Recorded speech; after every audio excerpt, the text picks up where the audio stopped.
In political science and historiography, revisionism is the critical re-examination of historical facts we take for granted or considered settled. At its core, a revisionist's view challenges the orthodox or the standard. It looks at the narrative or an event by introducing new evidence or interpreting existing data through a different lens. Reading through the comments on many of the things that the ANC do, I see a lot of people referring to South Africa of today under the current ANC regime as reverse apartheid or apartheid 2.0 or something of that sort. Now, this is profoundly incorrect to refer to South Africa's current regime as some form of apartheid, as apartheid was implemented by the National Party in South Africa from 1948 until 1992. What we are seeing here today is actually the exact opposite of reverse apartheid, in the sense that within apartheid, what was essentially the idea or the overarching idea of this was so-called separate development, and this was a group of policies that were implemented to develop different ethnic nations separately. That was the crux of apartheid. Now, the current regime wants to do the exact the exact opposite, in the sense that if you can describe apartheid as, in essence, forced segregation, what the current government is doing is forced integration. And this is much more damaging to the economy of South Africa than apartheid ever could be. And it's also, in some senses, much more damaging to the peoples who are targeted by the race laws against them in the current regime in South Africa. Revisionism isn't necessarily a bad word. In fact, it is a standard part of academic or of the thinking process. It usually occurs due to new evidence, the discovery of classified documents, private letters, or archaeological finds. For example, the opening of Soviet archives after 1991. It can also happen because of shifting perspectives, such as changes to social values that lead historians to ask new questions, for example, looking at the apartheid regime. And it can also occur because of new methodologies, using modern data science, forensics, or linguistics to analyze old events. Over the last couple of days, I've been reading the most important laws within the apartheid regime in depth, and I've been studying the laws word for word, as well as the actual source documents of the commissions and the reports that were done by the National Party government on the specifics of the specific logistics of the policies being implemented by them, because what we are taught in school and even at university about what apartheid is completely different from the reality that's actually written into the law books of apartheid. And I'll be sharing this with you in this video. I think this is an extremely important message and something that's extremely important to understand, especially if we take this debate forward when we talk about the gross human rights abuses that are being committed by the ANC currently in South Africa. And comparing this to apartheid is fundamentally flawed. So let's do a comparison. It's important to distinguish between reasonable revisionism and historical negationism, also called denialism. So reasonable revisionism, the goal would be to improve the accuracy of history. A historical denier, their goal would be to promote a political or ideological agenda. A reasonable reviser would use peer-reviewed verified data. A denialist would do things like relying on forged documents or using proper documents but using their own interpretations, rely on hearsay, and often ignores other relevant evidence and focuses on the sort of evidence that helps their goal, their argument. The method of a reasonable reviser would be someone who's open to debate and further correction, and even changing their mind. A denialist, on the other hand, often involves biased motivations, unfounded conspiracy theories, and makes a lot of claims that are meant to hide the truth. Here's an example of reasonable historical revisionism. The Crusades. The Orthodox view on the Crusades is that they were about Christians starting and trying to fight Muslims, when in fact, when you look at history and you actually go through what happened, the sequence of events, you find that it's far more complex than that. That actually what you will find is that the Christians were merely defending themselves as a response to Muslim attacks and incursions into Christian lands. Now, when you look at something that might be a little bit more unreasonable as a reviser and straying onto the denialism side, is what I call the "we didn't know" accusation. This is usually the narrative pushed by many white people in South Africa about how they didn't know about apartheid because it was all hidden from them by the government. And if they did know, perhaps they would have done something differently. If you believe that, you'll believe anything. We see revisionism and historical revisionism in politics a lot, actually. In a political context, the term is often used as an epithet. For example, within Marxist theory, revisionism was used as an insult to describe those who wanted to achieve socialism through democratic reform rather than violent revolution.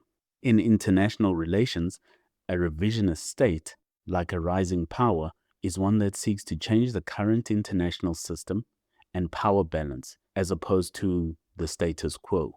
To have a revisionist view is to actually say, the way that we've been told this story is incomplete or incorrect, and based on this new information or this new way of seeing it or understanding it, we need to change our actual understanding of it and of what happened. There has emerged in the last few years in South Africa a shift to revise, to redefine, and to try and reframe what apartheid really was. This is coming mainly from factions of the white population in our country. One can only speculate on their motivations for doing this. However, simply put, it seems like a mixture of being fed up with called the bad guys who did an evil thing, mixed with a feeling of having to take care of themselves and take their own side, meaning to defend their own race. Add to that rejection of black rule and the corrupt ANC. It is basically an attempt to wrestle back some power towards themselves and towards their race. Some would conclude for the goal of separating from the blacks altogether. Perhaps, who can say? The most effective proponent of apartheid revisionism in South Africa today, in my opinion, is a man called WILLEM Petzer, who I like and have been watching for years now. He makes some very interesting and compelling content. He creates some good videos that focuses on issues concerning Afrikaners, farmers, and whites in general, which is his right. There's nothing wrong with loving your own people, and that's part of what I like about Mr. WILLEM Petzer. He also refers to himself as a Christian as far as his faith goes, making useful and helpful videos on Afrikaner history, politics, South Africa, farm murders, and more. In recent years, he has taken to revisionism. First on his Afrikaans language channel, now he's bringing it to his English channel, with Gareth Cliff even showing some interest and interviewing him exactly on this topic. I like Willem, and I like many of his videos, whether I agree with everything he says or not. That is why this shift towards apartheid revisionism is even more sloppy coming from him. What do you mean by that? Because he is bright and he calls himself a Christian. Apartheid revisionism is both sad and evil. It is an emotionally driven approach, masking itself behind misaligned facts, reinterpreting fact, and calling evil good and good evil. Apart from its inherent wrongness, something it has in common with apartheid is that it succeeds in proving the ANC and the EFF right when they say that the whites hate you because you are black and they miss apartheid. It gives some credence to that. What I'm saying is that apartheid revisionism is a big mistake. It's actually quite sad. I like Willem, and I understand he's trying to stand up for his people. However, in trying to stand up for his people, he has made a mistake, an old mistake of when you stand up for your own people, especially as a Christian, you must be very aware that you don't cross the line in hating other people just because you're standing up for your own. This is how even reasonable, intelligent, and mighty men like Willem Petzer fall. Apartheid revision like many other types of revision, wants to set the record straight on something that was never straight to begin with. It's a lost cause. It's a fundamentally lost cause. It causes otherwise reasonable people to try and justify unreasonable things with petty reinterpretations and biased reframing or rewording of history, not to mention leaving out what does not suit their goals or narrative. I've always said that those who still stand or seek to revise apartheid and would even try to say that it was not that bad need only to imagine the opposite. What if the black people were in the position of the whites and the NP and all the whites were in the position of the blacks, the coloreds, and the Indians? They took that position during apartheid. If that was the system and whites had all those laws of apartheid forced on them, they were sent to Robben Island. They were called kitchen girls and garden boys, beaten at will, falsely arrested, pushed out of their homes and forced to live somewhere else. They didn't have the full franchise in the vote, and they didn't have other rights as well, and they were limited in various different ways because of their skin color. If that was the system, would apartheid be all right then?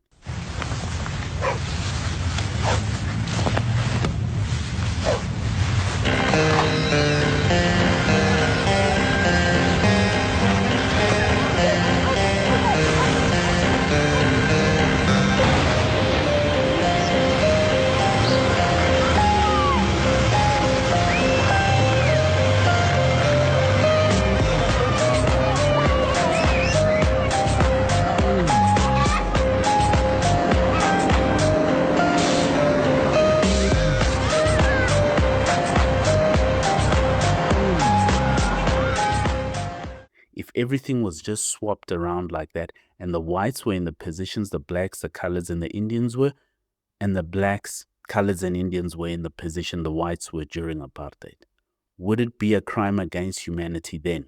When you ask a question like that, you usually get 4 types of answers, especially from white South Africans. Answer number 1 is the honest person who sort of just sees it and understands what you're saying and sort of gets the picture and says nothing and just sort of nods and says okay and continues to contemplate on the idea, but they get it, they see it immediately. Then you get the second type of answer. This is the dumbest answer. What this sort of person usually does is they try to equivocate and say, well, that is what is happening now. It's just apartheid in reverse. What the ANC is doing now is apartheid in reverse. That's what the second type of person tries to say. This is the dumbest. That person needs a library card and knows nothing about history or apartheid in particular. They need to read a book. It's difficult to even continue the discussion with them. The third type of person gives an answer that's sort of something like this. It's sort of the common answer for someone who really doesn't actually like black people at all. What do you mean by that? They usually say, well, we would never let something like that happen to us as white people. Unfortunately, that person is also ignorant because part of the Huguenots settling in Africa was because they were being persecuted and discriminated against. They had to actually flee and separate. Not to mention the Boers were discriminated against, even here in Africa, by the English. It started a whole war. Maybe you've heard about it. It used to be called the Anglo-Boer War, but it turns out there were a lot of people fighting on both sides of that war as well.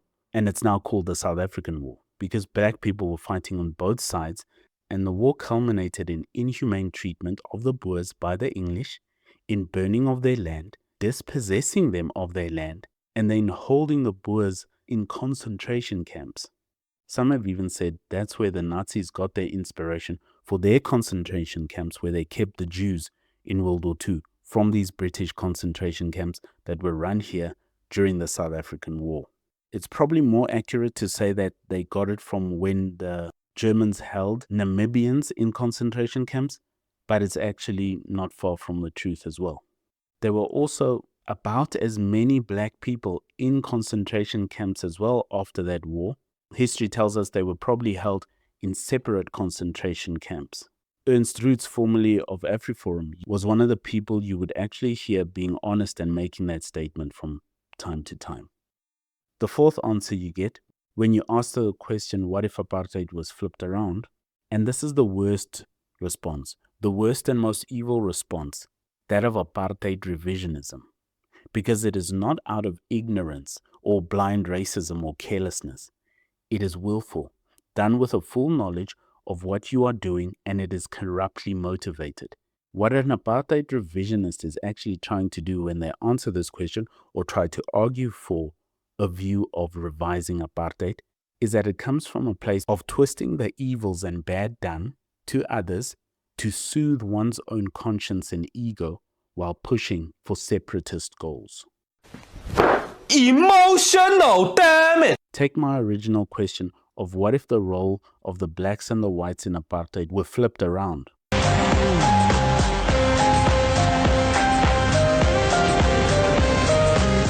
As I said in the description of this video, if apartheid were taken exactly this as it was and reversed, in other words, every single law that was implemented during apartheid were to be implemented again, but whenever it was targeted at black people, it would have been targeted at white people, and you took it exactly the same word for word, not only would have the South African economy been in a better place, but Afrikaners and white people in general that are currently the persecuted minorities in South Africa would have also been in a massively better place.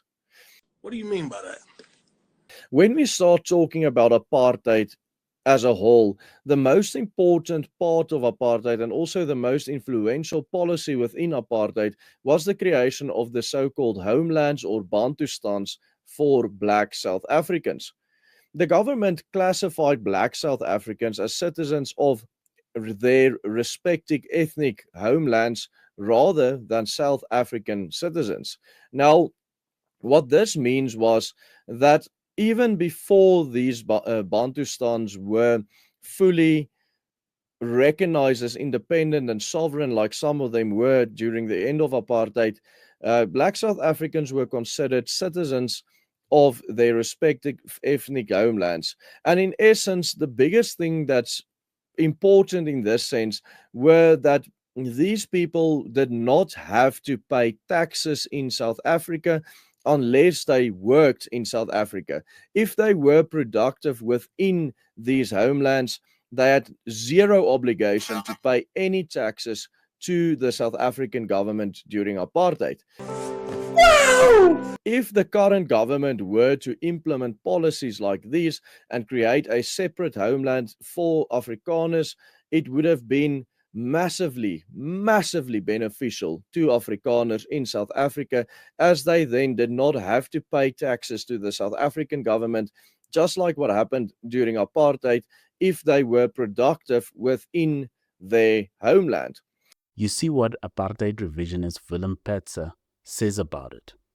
According to Mr. Petzer, the Boers, or whites in general, if you had split them up and applied the sort of Bantustan homeland system and split them off from the blacks, in my thought experiment of flipping the races around in apartheid, the blacks would be in charge if they were the government and they split off the whites into homelands.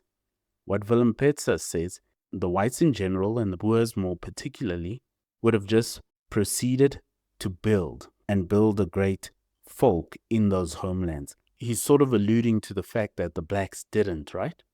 Now, I can see why some people would emotionally, just listening to that on the surface, why some people would just emotionally believe that, because that is something Boers have done, right? They've gone to a place and have built.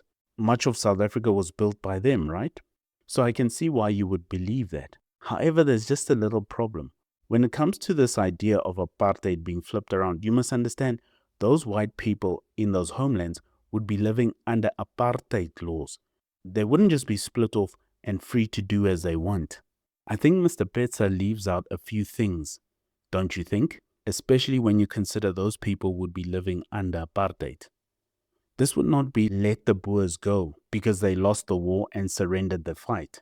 If things were flipped around and the Boers and the whites in general were under the same condition blacks were under apartheid in the homelands, you should not leave out the actual apartheid part, Mr. Petzer, such as Over the following centuries, Black Africans were segregated onto so-called native reserves.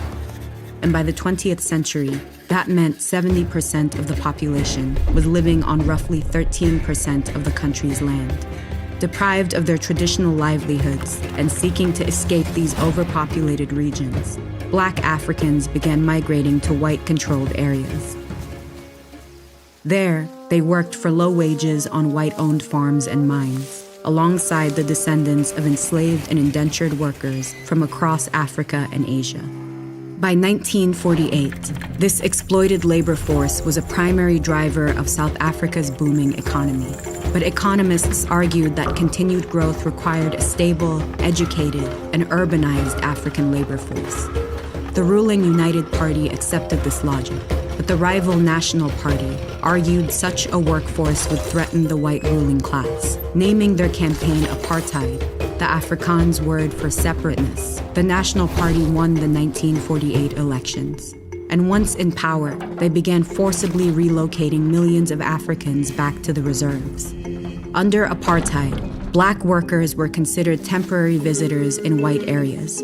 They were restricted to specific zones, and their trade unions received no official recognition. Living in a homeland was a controlled system, ruled from Pretoria, as to how you could develop and how far self-rule could go. Where do you think people like Bantu Holomisa gets his fame from? It is not because he's a firecracker of a politician. You've seen the man talk and be interviewed. He's not actually that convincing, and he hasn't gained much prominence as a politician for that fact. But he's still one of the most respected Black politicians in this country. Why is that? If you crack open a book, it's because he tried to perform a coup and tried to really self-rule, because homelands couldn't actually rule themselves. December 30, 1987, the Transkei coup d'etat was a bloodless military takeover in the unrecognized South African homeland of Transkei, led by 32-year-old Major General Bantu Holomisa, chief of the Transkei Defence Force. The coup ousted Prime Minister Stella Sinkao's government. Holomisa suspended the civilian constitution, resisting South Africa's push for civilian rule, arguing that such a government would be a puppet controlled by Pretoria. Despite a failed counter-coup in 1990, Holomisa's military government remained in power until Transkei was reunited with South Africa in 1994 following the first democratic elections. A military rule medal was introduced to commemorate the coup, though its official details remain unclear. Of course, he was outpowered and really outgunned and had to just hold in that position from 1987. And remember, that coup only happened in 1987, already on the brink of apartheid. Before then, things were much tighter, and he wouldn't have actually gotten away with it even 10 years before that. And the reason why the Black population of South Africa had to turn to asymmetrical warfare and the struggle movement itself is because in homelands, you couldn't just build, you couldn't just rule yourself like Bantu Holomisa tried to do. He had to try and do a coup against Pretoria to do it. Can you see that the homeland is not independent? It's not some independent state that can just build by itself. And he was not allowed to just rule himself, because then he would have his own ideas and build his own things, just like Mr. Petzer imagines the Boers would be able to do if apartheid were flipped around. But you wouldn't, because Pretoria would then crack down on you. And now we were a little bit worried about South Africa as well, as to what must we do. The members of the new military council who are running the country are responsible people. They are loyal to Transkei, and they are also friends of South Africa. Just like they did on Bantu Holomisa, and he was only able to hold out because he did it in 87, and that was already the dusk on apartheid. Apartheid was basically was coming to an end. Mr. Petzer mustn't also forget that if the whites were put into homelands, the homelands weren't independent states. They were labor settlements, and the townships was the labor compound. You came from the labor settlement to the labor compound to the job in town, and then back to the compound, and during the holidays like Easter, back to the homeland, which is the labor settlement. That was the actual system. It was actually very diabolical, very clever in the evilest way. If we look at the specific laws of the Bantustans, we can look at, for example, the Bantu Authorities Act of 1951, which established a local authority to govern every single one of these black homelands as a sovereign nation, even within a nation. And also there was the Promotion of Bantu Self-Government Act of 1959, which divided black South Africans into ethnic groups and assigned them to their respective homelands, giving them citizenship within whatever homeland corresponded with their ethnicity. And then finally there was the Black Homelands Citizenship Act of 1970, which took away the citizenship in South Africa of black people within the homelands and made them only have citizenship within their respective homelands. The homelands were places where raw materials were extracted and shipped from the homelands into the major business centers. Soldiers patrolled homelands, even the mine dumps. People who grew up in apartheid would testify to that, both on the white side and on the side of the blacks. They would break up weddings. They would stop your car at will. They would beat people. It's not just a place where you can have an independent state and build.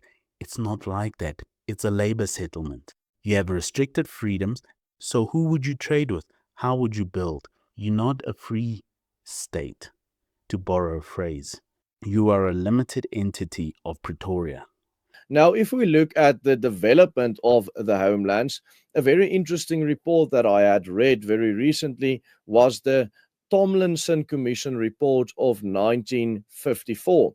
In 1950, the South African government established the Tomlinson Commission to assess the economic viability of homeland as well as the government expenditure on these homelands within the apartheid era. The commission then took 5 years to compile this report, and the report was then released in 1954, which is exactly 5 years after the Bantustan's policies were implemented at first. And what the Tomlinson report found was that there was much more significant state investment to develop these areas than what was originally thought within the Homelands Plan. The total investment within these homelands, according to the Tomlinson Commission, was £104 million. Now remember, this was £104 million between 1950 and 1954.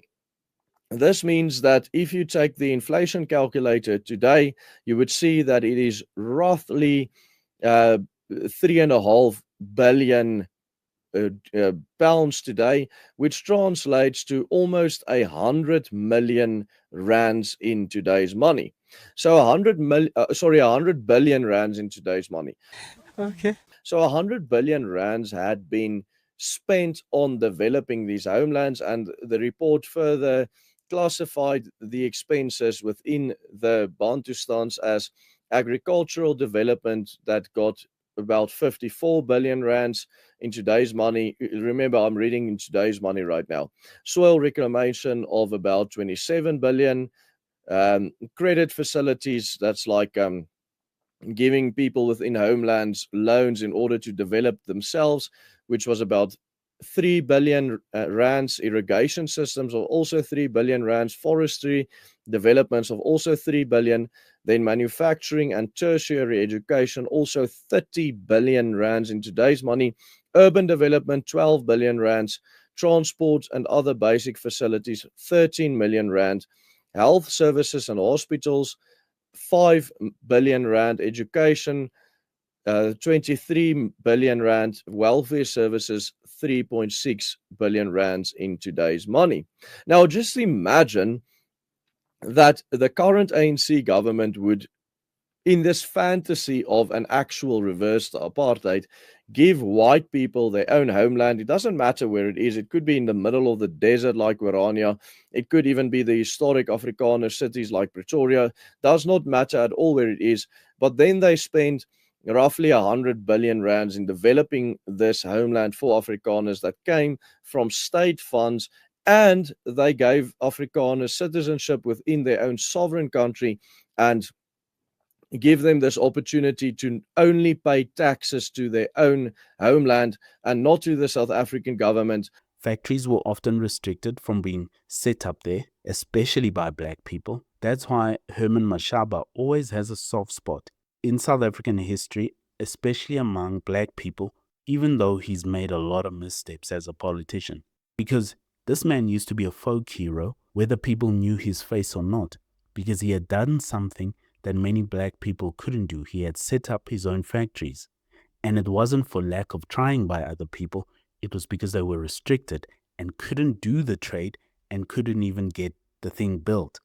But he eventually did, and that was only in the 80s though, in the sunset of apartheid.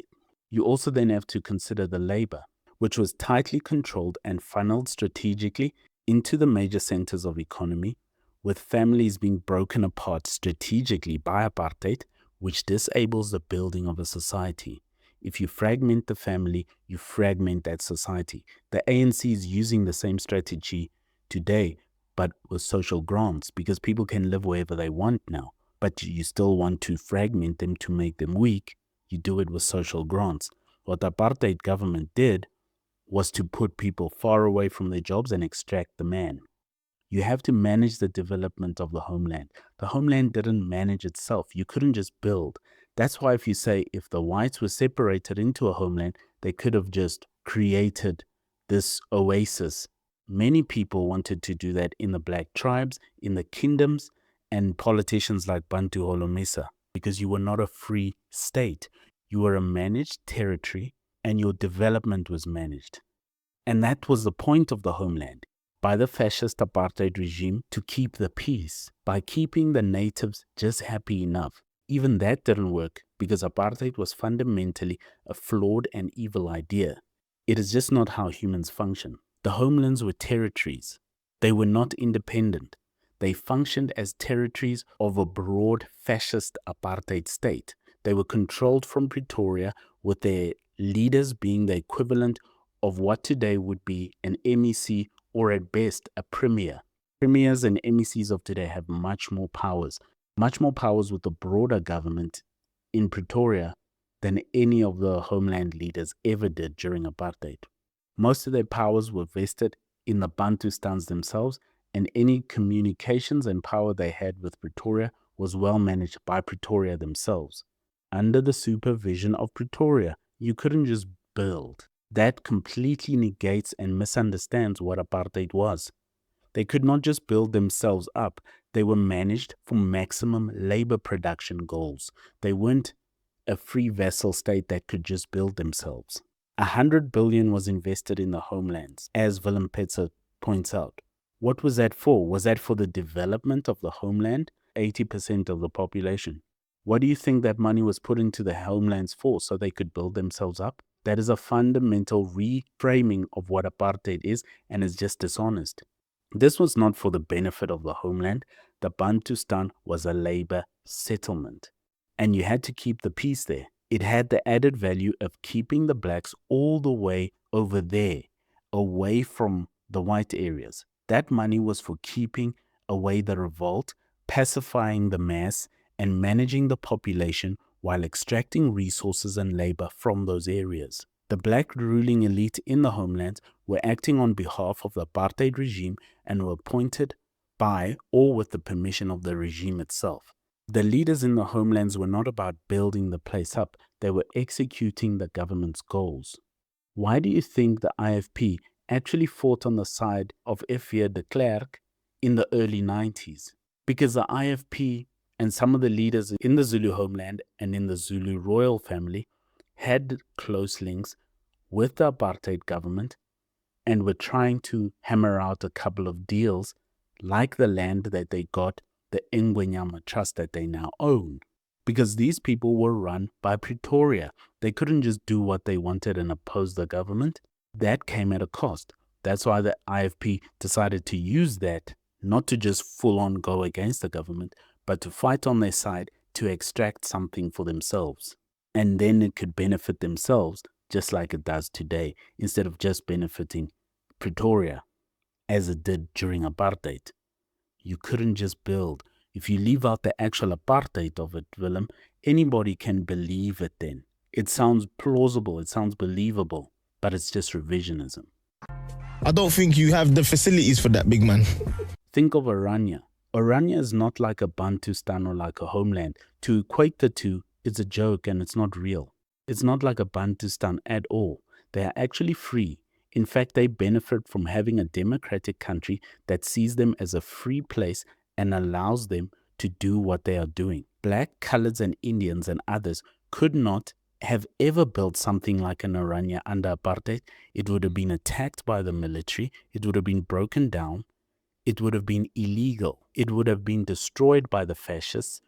And I call the apartheid regime fascists because by definition, that is what they were. It is not just an expression or some wokeism. You will find no wokeism on this channel. The apartheid regime meets the definition almost exactly as Mussolini defined it. Under apartheid, your language would have been actually relegated to second class, and all whites would have had to learn one of the older indigenous languages. I say older because I understand when Afrikaners say that Afrikaans is an indigenous African language. I have no problem with that.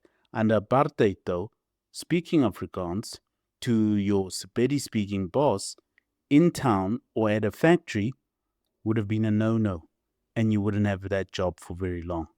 You can't leave the actual apartheid out of that thought experiment of switching things around, Mr. Petzer. I could go on about the true flipping around of apartheid that WILLEM PETZER conveniently leaves out, because I don't think he is ignorant enough to just leave those things out. He is revising. He is doing it on purpose. He leaves it out or reframes and reinterprets to suit his goals. For I have not even mentioned how economic growth was limited under apartheid for those people who weren't white. Bantu education was to keep the peace and create laborers to control the advancement of the black person, wanting them to be mostly laborers or have low-skilled jobs. Verwoerd said that himself. That's what the fascists wanted. The ANC wants them as grant beneficiaries. And that's the actual difference. The goal of the fascists was a labor force and a permanent semi-skilled underclass, while the goal of the socialist is a permanent underclass of social grant beneficiaries. This would have actually killed the South African corruption base, where a lot of taxpayers' money is being stolen by corrupt ANC cadres or misused and mismanaged by incompetence, because the money that were being productive in the so-called fictional homeland of reverse apartheid would have ended up within an authority that would have, if we reversed some of these acts, in a authority that was consisted of Afrikaner people and also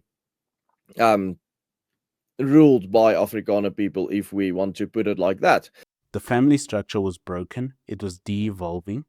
Taking fathers out of the home, especially in an agrarian life, is a sentence to poverty, basically.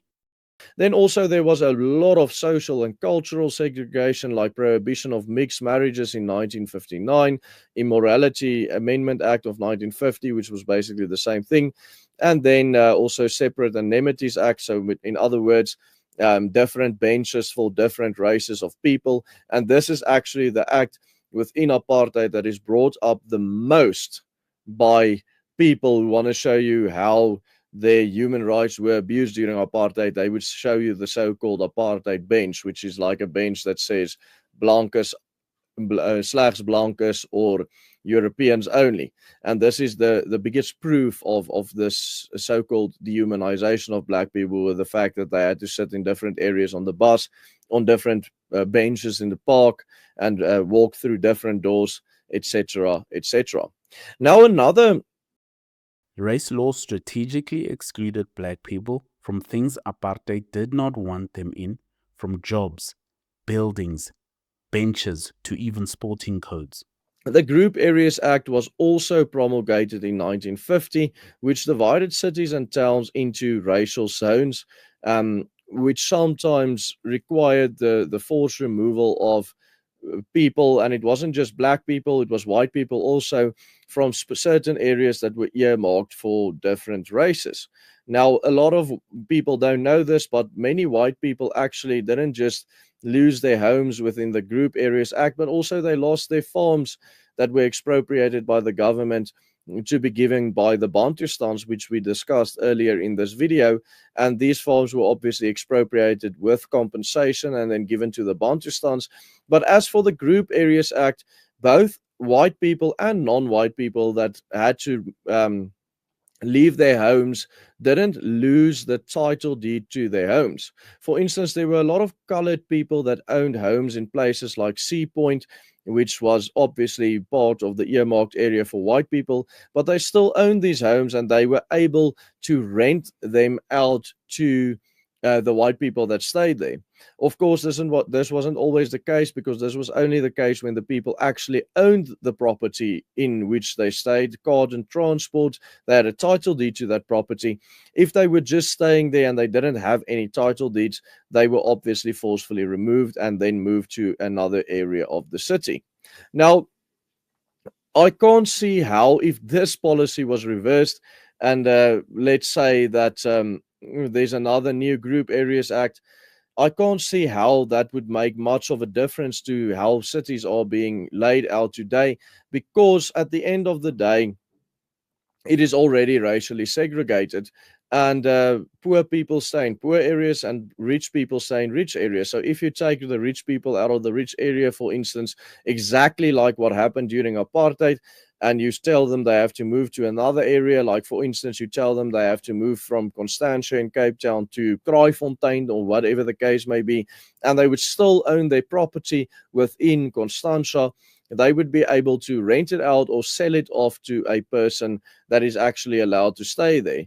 So yes, it would be an inconvenience, but it's not as much of an inconvenience as might be construed from what happened here. White people lost farms, Willem says. What he leaves out is that many of them also gained farms from someone else.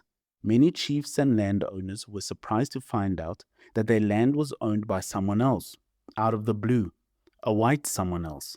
The first time they would learn of this is when the white person came to them threatening with guns and government intervention. The white person now had a title deed newly minted from thin air by the government. If the landowner or chief refused, they were attacked by the government of the time, the Union of South Africa. This is the historical fact of South Africa. You don't need to revise it. It's just a fact. Why would you need to revise just the facts? These are the things the apartheid revisionist airbrushes and leaves out.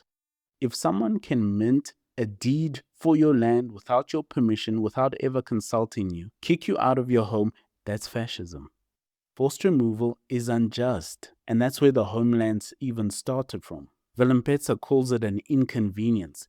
So yes, it would be an inconvenience, but it's not as much of an inconvenience as might be construed from what happened here. If you were forced out of your home, it was something that was just inconvenient.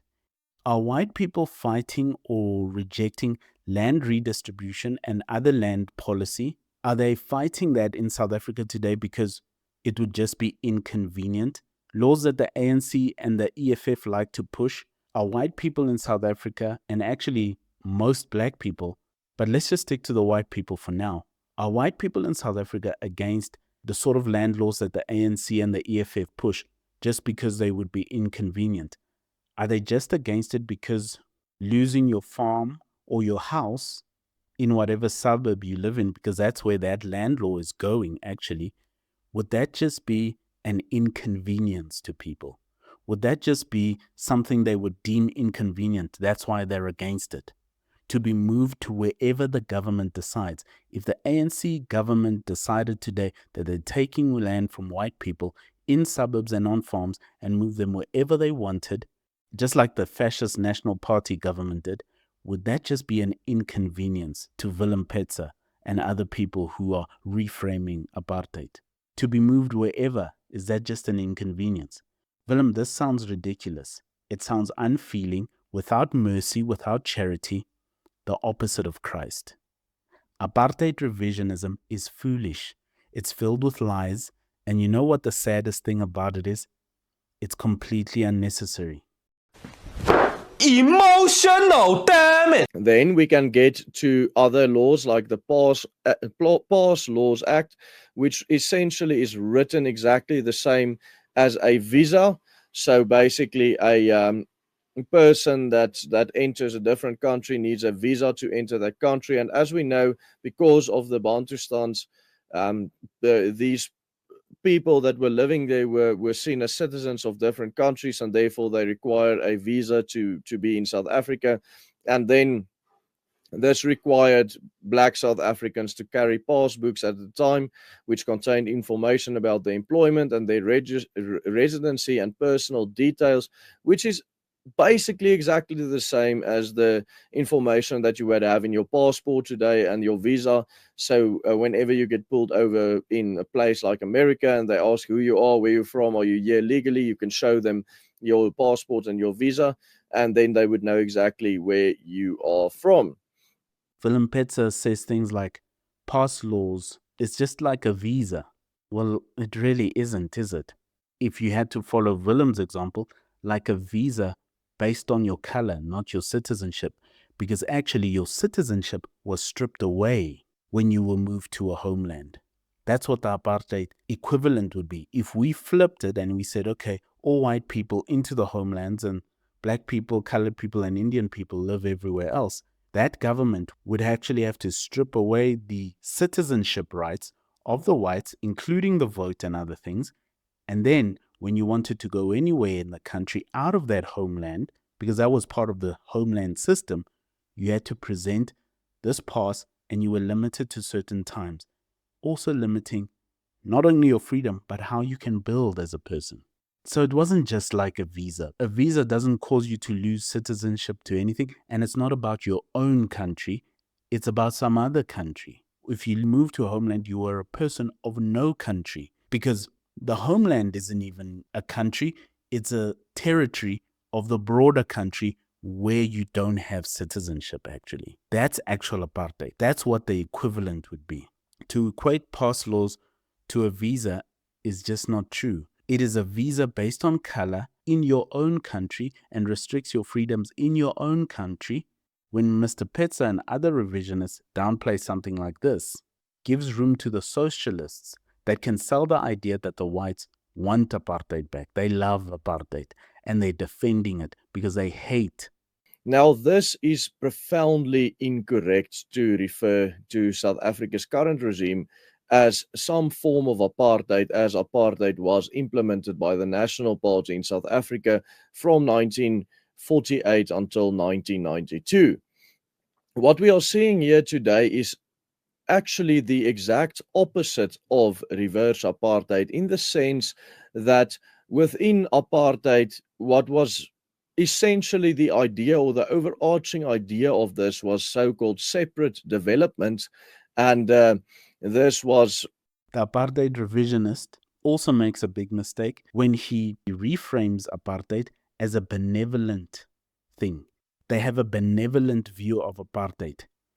This is a very detached way of thinking. It doesn't even think of the people affected by apartheid as human beings. It shows that you're so detached and you see them just as meat puppets. And you also have to lie to sort of have that sort of benevolent view of apartheid, and it's also ignorant of what apartheid was. You don't even see the other people as human, really. Therein lies the truth. And that's exactly the logical outcome of apartheid revisionism. Thank you for listening. If you dare, buy us a coffee. The link is in the description.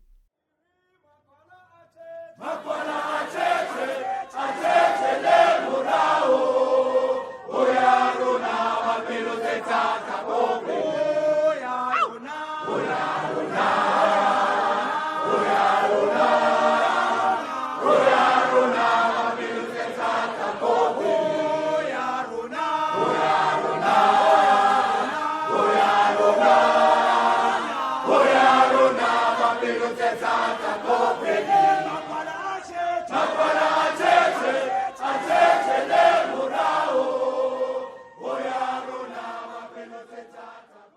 So yes, it would be an inconvenience, but it's not as much of an inconvenience as might be construed from what happened here.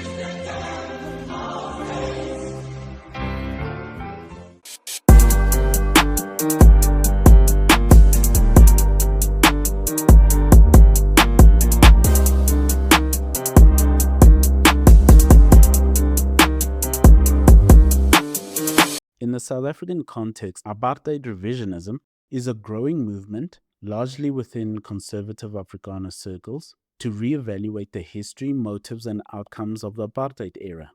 Which, by the way, if I say apartheid, it is actually just a word for segregation, an Afrikaans word for segregation. It does range from more sensible attempts to contextualize the era to more lewd attempts to sanitize the past to protect current minority feelings and a sense of self. It is necessary for us to discuss these topics today. And if you guys look at history, history is never objective. There's the saying that history is always written by the victor. Recent revisionist narratives typically shift the focus away from racial supremacy and towards three main pillars. First, they start with the idea of grand apartheid. Revisionists in South Africa often frame separate development, the official name of apartheid, not as a system of oppression, but as a failed attempt at decolonization. They argued that the National Party intended to create independent nation states for different ethnic groups, the Bantustans, the homelands, similar to how Europe divided into different nations. This reframes the architects of apartheid as misguided idealists, rather than engineers of a crime against humanity driven by racial hatred. Second, the apartheid revisionists create a lesser of two evils narrative. A common theme in recent years in the comparison between the stability of the apartheid state and the failure of the post-1994 government, the ANC, is that the revisionist highlights the infrastructure, functional state-owned enterprises, and how violent crime rates and how low violent crime rates were in the 1960s and the 70s.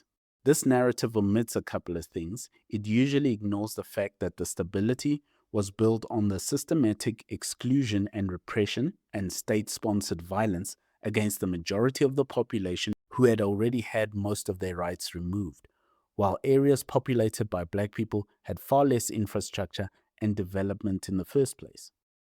Third, South African apartheid revisionists looks to share the guilt or build an argument around colonial origin. This branch of revisionism argues that the British, not the Afrikaners, invented the tools of segregation, such as the 1913 Land Act and the concentration camps during the Boer War. The logic here is that by placing the original sin on British imperialism, revisionists attempt to dilute the specific moral culpability of the Afrikaner National Party. If you dare, buy us a coffee. The link is in the description. So why does this even matter? This revisionism creates a significant memory gap in South African society. If one group believes the past was not that bad, it becomes nearly impossible to agree on the past, on history, on what reality is. And I suppose that's what the revisionist is aiming for in one sense. It fuels the Lager mentality, a feeling of being under siege, which leads to further social withdrawal into private enclaves. And if you give the benefit of the doubt, I think you would understand this to some degree, especially the way the country is being run. It is, of course, a dishonest method to use by lying about apartheid. You could just be honest about why you're doing it, because most people would understand.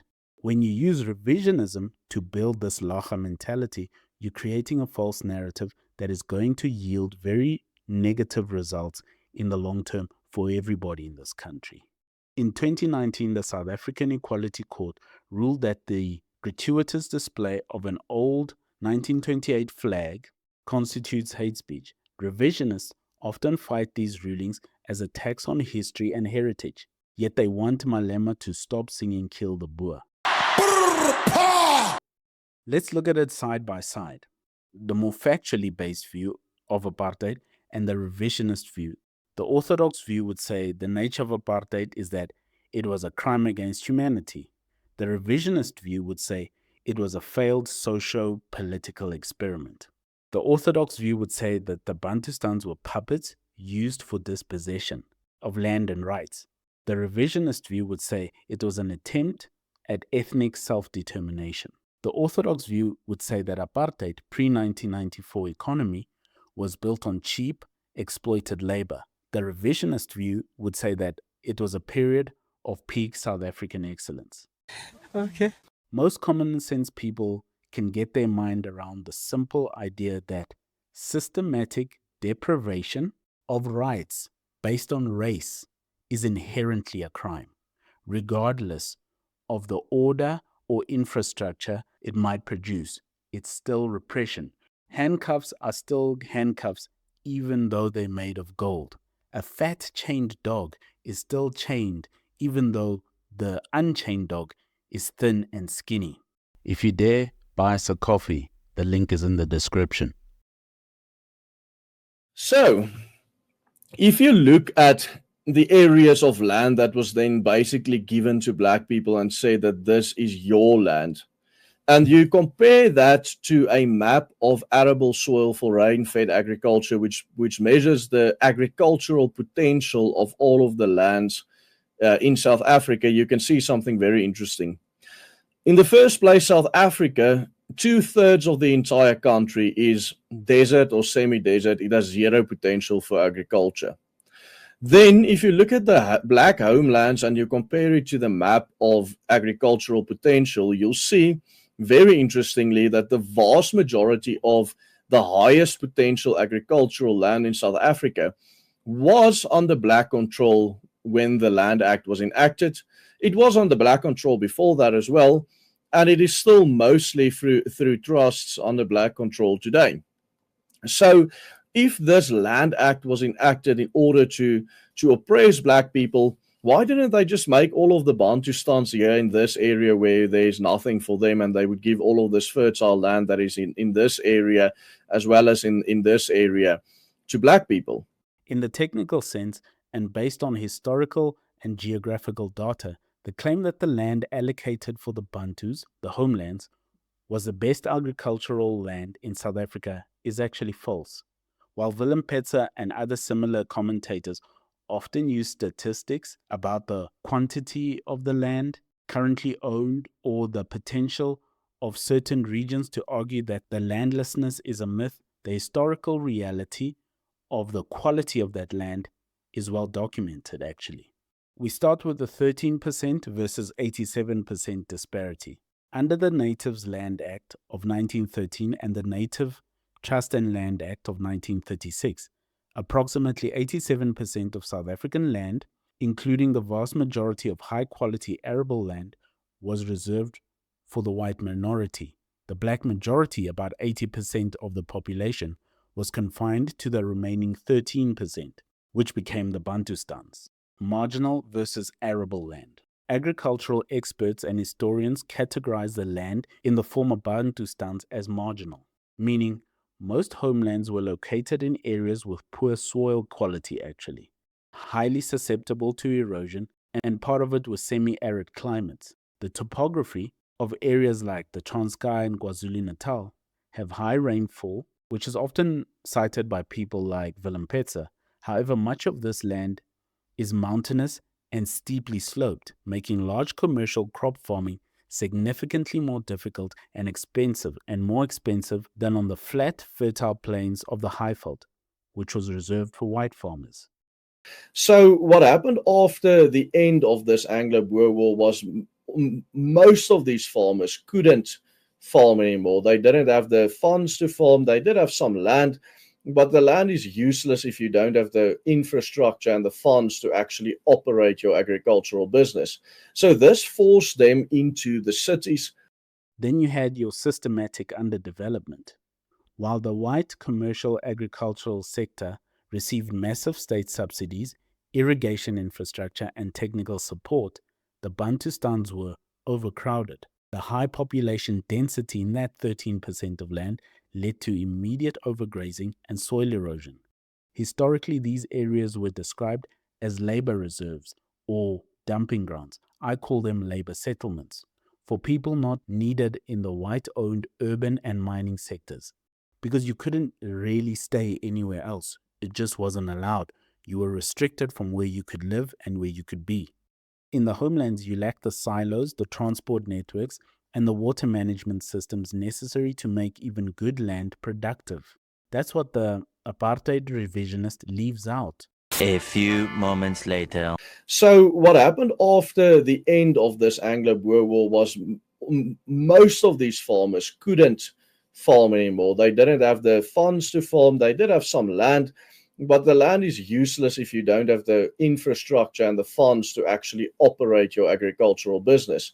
So this forced them into the cities. They did not have the sort of infrastructure that white areas did. And all the sort of trains that ran and all the networks that they did have were not to feed the homelands, were not to support the homelands. Those were ways of getting resources out of the homelands, including people, into the central business areas, which were white areas and run by the fascist apartheid regime and white business owners and the like. Where does this claim come from? The grain of truth that Petzer and others often exploit is that some Bantustans, specifically the eastern seaboard, are in high rainfall zones.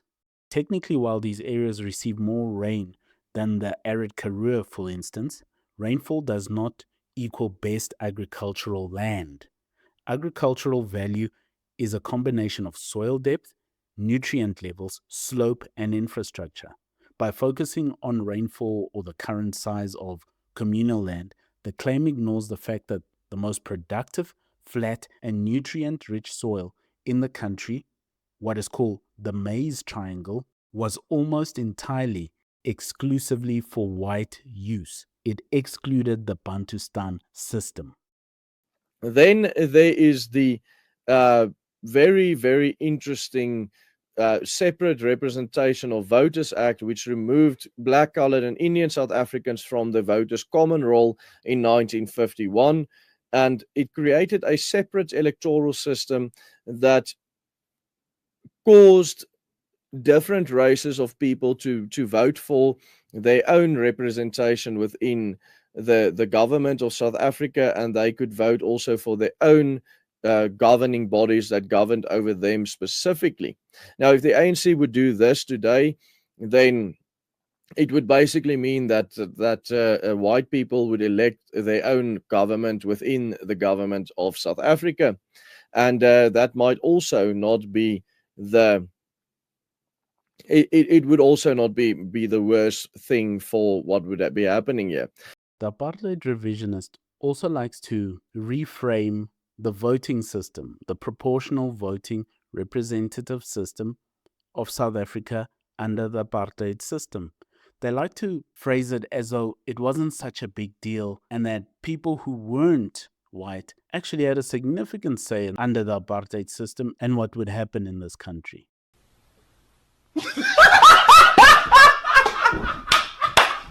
The voting system under apartheid was not a single static set of rules, but actually what it was a series of legislative maneuvers designed to consolidate and maintain white minority rule.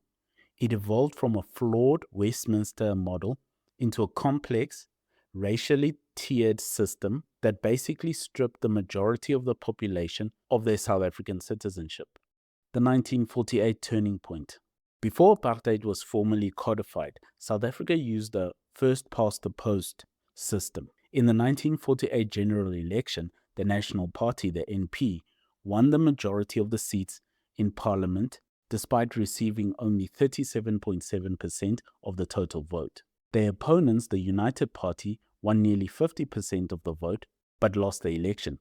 This happened because the NP support was concentrated in rural constituencies that were loaded, meaning they need fewer votes per seat, while opposition support was diluted in large urban constituencies where you had more people but only needed a particular number for seats. The result is that this technical victory allowed the minority of the white electorate to implement the apartheid system for the next 46 years. The systematic disenfranchisement.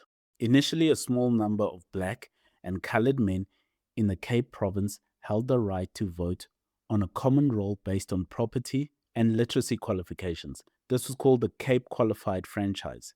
And this actually wasn't too different from what many countries around the world did, voting-wise. The NP government dismantled this through legal and constitutional manipulation. In 1951, the government introduced a separate representation of Voters Act to remove colored voters from the common roll. This led to a major constitutional battle, often referred to as Harris versus Donges. When the courts initially blocked the law, the government packed the Senate with NP supporters and increased the number of judges in the appellate division to ensure the law would eventually pass. By 1956, all non-white voters were removed from the common roll, making the South African Parliament an exclusively white elected body. So now you look at the Bantustan voting system. For black Africans, the government implemented a policy of grand apartheid under the promotion of Bantu Self-Government Act in 1959, so-called. Black South Africans were stripped of their South African citizenship and reassigned as citizens of 10 ethnic homelands or Bantustans, such as the Transkei or Bophuthatswana. The state argued that black people did not need to vote in white South Africa because they could just vote for their own governments in their homelands. Now remember that these governments in the homelands were largely puppet regimes founded and controlled by Pretoria. So black people could never actually vote against the government of Pretoria. You could never vote them out. While that vote meant nothing to the broad picture of who governs the country actually. The Tricameral Parliament of 1984. In an attempt to reform the system and co-opt other minority groups, a new constitution was introduced in 1984. It created a three-chamber legislation. The House of Assembly, which was white people only, had 178 seats. The House of Representatives, which was colored people only, had 85 seats. And the House of Delegates, which was Indians, had 45 seats. I said, hold up, wait a minute, something ain't right. Perhaps the Apartheid Revisionists can see that there was a certain group left out here. This was, of course, a sham. You're a demon. It excluded the black people, the majority, and they remained entirely excluded from the system. And that's exactly what they needed to do if they needed to hold on to power as a white minority. Because if you include them, then you're going to be voted out, which is exactly what happened 10 years later in 94, right? The setting up of this sham was a catalyst for the township uprisings of the 1980s.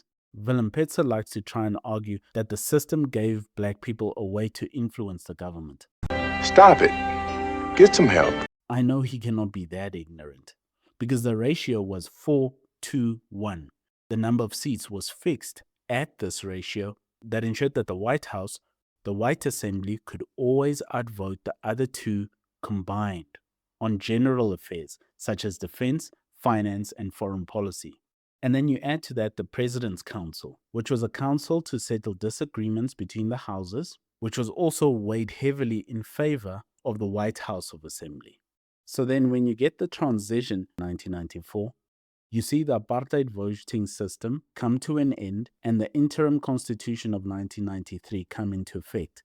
And then in 1994, South Africa held its first democratic election based on universal adult suffrage, where every citizen over the age of 18, regardless of race, could vote on a single common roll.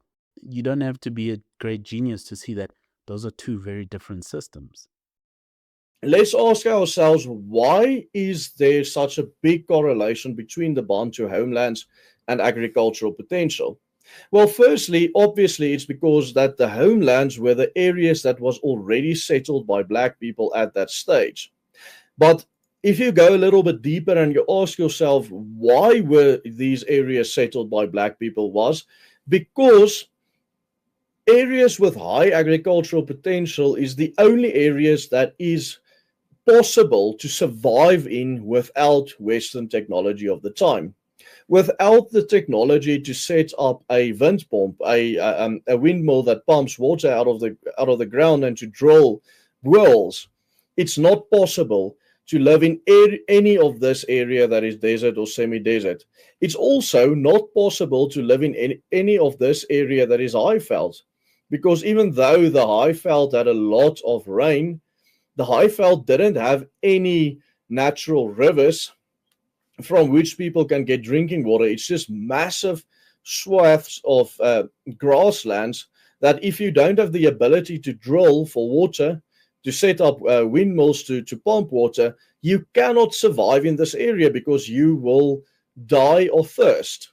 Another lovely one from Willem is that blacks could not survive in the dry places of South Africa, and he shows two maps. This is false. This is historically false. How had they lived on this land all these years if they had not figured out how to survive in these areas? And dryness was not the only threat, because you had other areas as you move up into the grasslands of Mpumalanga and the humidity of KwaZulu-Natal, which were also difficult to live in for other reasons. It wasn't just the dry. There are government minutes for meetings from 1918 where they're discussing the 1913 Land Act. During the discussion of the 1913 Land Acts, while there were discussions of how to cut up the land and different places were being discussed, one of the things you see in these government minutes as different stretches of land were being discussed, you often see the witnesses in these meetings say things like, they describe them as not suitable for white men. That is because these are places black people had lived for centuries already in a natural way, in a tribal way, and were used to the climate and the ecosystem, whether dry, sparse water, mosquitoes, wildlife, or grassland, or anything else. Large tribes lived and thrived there, digging wells and digging canals, which is what the Bantu tribes used. So Mr. Petzer wants reasonable people to take his word for it that the Bantus could not live there, while the Union of South Africa, that government, and their documents say that people lived in large numbers for centuries already in those areas, whether it was dry places or grasslands or things like that. And you must remember, these were kingdoms. It was not just about villages and a certain tribe living in a particular place. Their lands stretched far wider than where they had their homes and their homesteads and their kraals, some of them kilometers away from their main kraal. This is the sadness of the revisionist. It is so unnecessary to rely on blatant untruths. Then also there was a lot of social and cultural segregation, like prohibition of mixed marriages in 1959, Immorality Amendment Act of 1950, which was basically the same thing, and then also Separate Indemnities Act. So in other words, different benches for different races of people. And this is actually the act within apartheid that is brought up the most by people who want to show you how their human rights were abused during apartheid. They would show you the so-called apartheid bench, which is like a bench that says blankes, slegs blankes, or Europeans only. And this is the biggest proof of this so-called dehumanization of black people, with the fact that they had to sit in different areas on the bus, on different benches in the park, and walk through different doors, etc., etc. Petzer also touches briefly on the separate amenities. He doesn't really address this and the immorality laws about who can date who can do what. Most of the time he just skips over these like they don't exist. Why? Does he deem them to be right? Does he agree with them? If he agrees with them, he can just say it's a free country now. Why act like there's nothing there? Like they don't matter? Those are kind of important rules, especially if you're going to write them into actual laws. It betrays what may be Mr. Petzer's true motives herein. By mostly saying nothing about these particular laws, it shows that perhaps he agrees with them, which begs the question then, if so, then what is his true motive for this reframing and revision of apartheid? It is what it is. It is what it is. Mr. Petzer would often also call apartheid not forced segregation, rather forced integration. And this comes to a very important thing. As South Africans, we have to face the fact and come to this once and for all. Are South Africans countrymen or are we not? Are we people of one country no matter the color? We might have different ethnicities, different races, different cultures, different beliefs, but do we have the shared values of countrymen? Are we one country no matter the race or the color? Are we not? Because that brings up many questions then. If not, why are the whites fighting so hard for this land? If they don't believe the other people living in this land of different colors are their countrymen, why are you fighting so hard for the land? You don't want to live with black people, yet you want to live in Africa. You are like a black man who moves to Japan and says, why are there so many Asian people here? Why are these Asians always around me the whole time? And if you're an Afrikaner or an English person who lives in South Africa but just can't stand to be around black people, you need to become more reasonable because this is where the blacks are from. This is where they are. You've come to Africa and you want to live in Africa, you're going to have to be more reasonable and actually face the facts of that, don't you think? The fact remains that BEE is forced economic integration, which steals one person's productivity to give it to another person in order to be compliant, which in my opinion is far worse than any of these laws that I read to you previously on this video. It is racial communism. That is all that it is.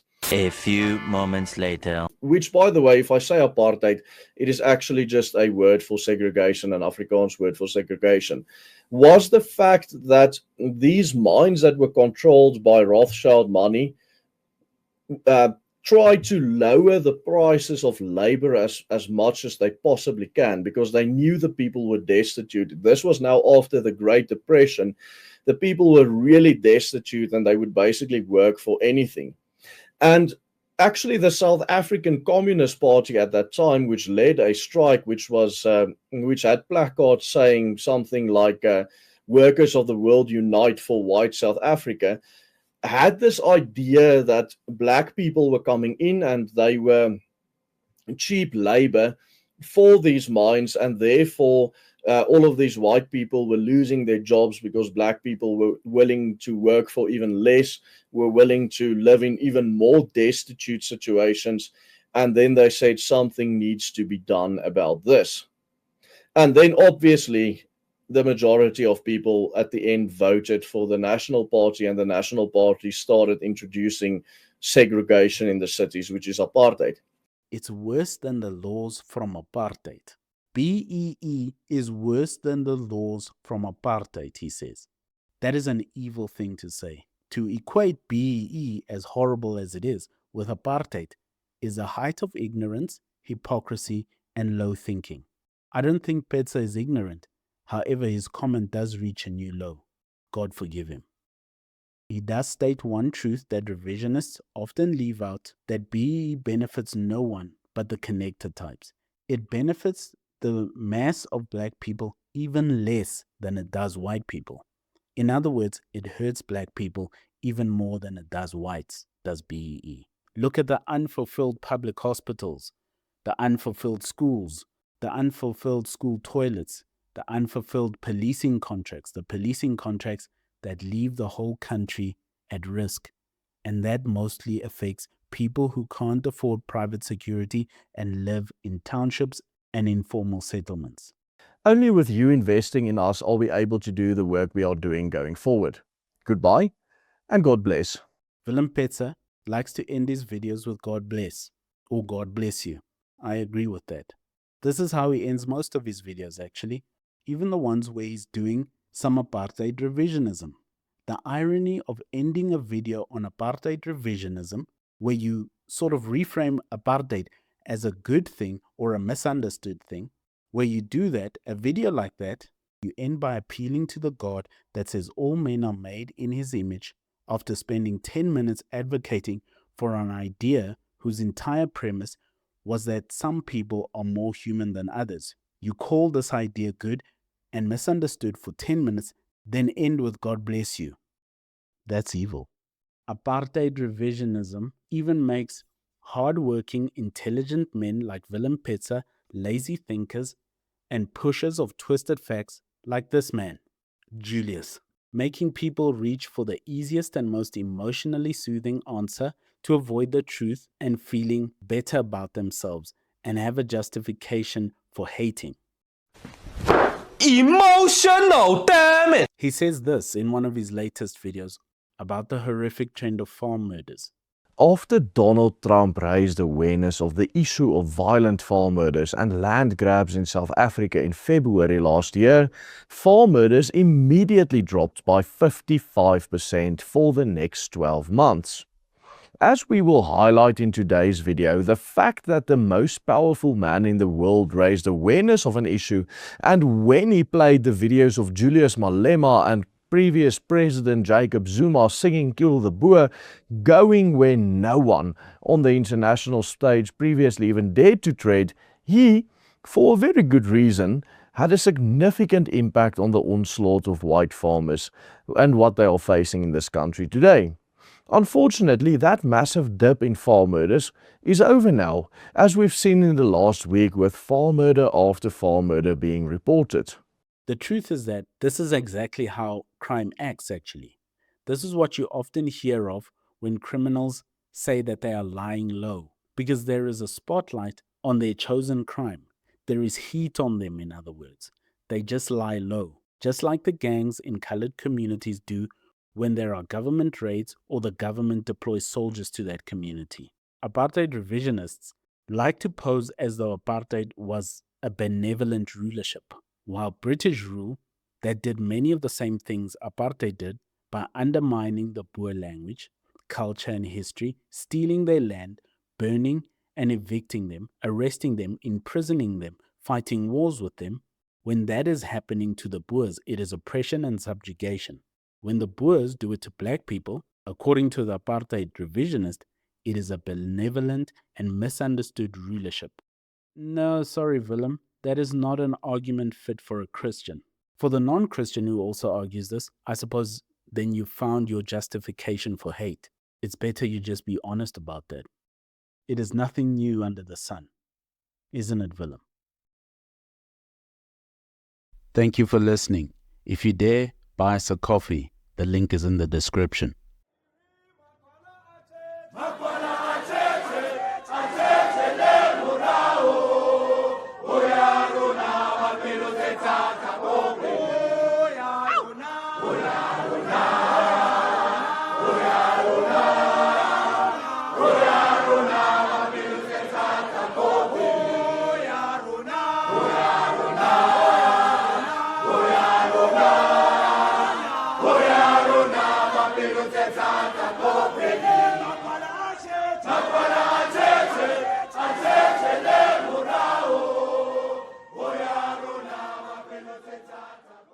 Only with you investing in us are we able to do the work we are doing going forward.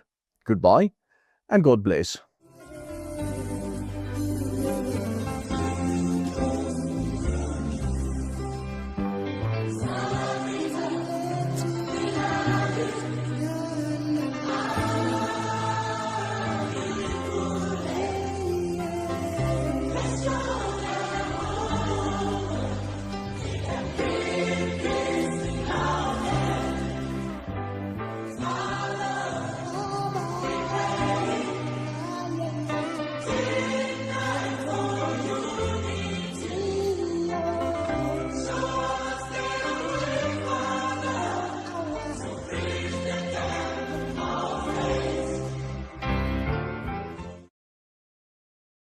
If you dare, buy us a coffee. The link is in the description. Okay. Willem Petzer's YouTube channel serves as a platform for what is often called Afrikaner national revisionism. His content frequently seeks to reevaluate the apartheid era by framing it through the lens of separate development, benevolent intent, and utilitarian success, often contrasting it with the failures of the post-1994 ANC government. Here are some specific revisionist narratives found on his channel.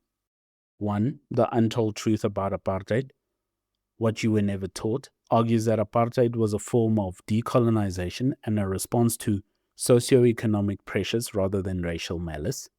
2. Hendrik Verwoerd, What Bantu Education Got Right and the ANC Broke, reframes one of the most criticized apartheid policies as a successful literacy campaign. And 3. South Africa, The Truth About Land, promotes the empty land myth and argues that white settlers made the land through technology. So let's do a bit of a side-by-side analysis of the facts versus revisionism. On the intent of apartheid, the revisionist narrative of Willem Petzer would be something like: frame apartheid as separate development or decolonization. He would present it as a benevolent attempt to give every ethnic group their own sovereign state, a homeland, so as they could avoid conflict and preserve culture. The historical fact of what apartheid actually was is that apartheid was a system of institutionalized racial segregation designed to maintain white minority rule and economic hegemony. The homelands, Bantustans, were largely unviable, fragmented territories used to strip black South Africans of their citizenship and to be run as labor settlements. On Hendrik Verwoerd, Mr. Petzer would portray Dr. Verwoerd as a liberal or visionary who wanted to uplift black people through literacy and separate self-governance. He would claim his policies were sabotaged by mining bosses and the CIA. The fact of the matter of what apartheid actually was is that Verwoerd is not called the architect of apartheid for nothing. He was actually one of the true visionaries of apartheid and what he was trying to build. He had a full picture of the thing, more than many people who took over the leadership of South Africa after him. Verwoerd, in his own 1953 speech, explicitly stated, "There is no place for the Bantu in the European community above the level of certain forms of labor." His goal was to ensure that black people remain a subservient labor class. Willem Petzer on Bantu education would argue something like that it was a successful program that raised literacy rates to 90% by 1994 and provided a better education than the current system. He would then posit that it was intended to create a black intellectual elite, some sort of permanent well-to-do labor force. What is more factual, though, the Bantu education system was intentionally underfunded. Spending was roughly 1/10 per black child compared to a white one. It was designed to prevent black students from receiving an education that would allow them to compete for higher level jobs in the white economy, and it would make them a permanent labor force for the interest of the white government and the white population. It was also meant to propagandize them, to pacify them, and to make sure they were just happy enough, just skilled enough to be a good labor force, but no more. It was also used to keep the peace. It was a weapon just as much as the hippos and the tear gas was. It was just a weapon on the mind, a weapon directly aimed at the mind. The ANC uses it too, they just use it for different reasons. Their education system is broken on purpose because they're doing a different thing to what Verwoerd was doing. Willem Petzer on land ownership would claim the empty land theory, that settlers found the interior of South Africa uninhabited or bought it fairly. He would argue that 80% of the land is unusable without Western technology like windmills, wind pumps, and boreholes, and the best land was given to black people. The facts of South African history would show the archaeological and historical evidence proves that Bantu-speaking farmers settled throughout South Africa, including the interior and the coast, for centuries before 1652. And their kingdoms stretched all over the landscape of South Africa, even though they congregated and maybe there were certain high population areas, the kingdom was far larger than just that population area. And later on, the 1913 Land Act restricted 80% of the population to just about 7% and later expanded to 13% of the land, forcing black people into the migrant labor system with the homelands being the labor settlement and the township being the labor compound. And then you go into the city centers or the factory zones where the black people would work. The Bantu people did dig wells, and they did use canal systems to irrigate their crops, even in drier places.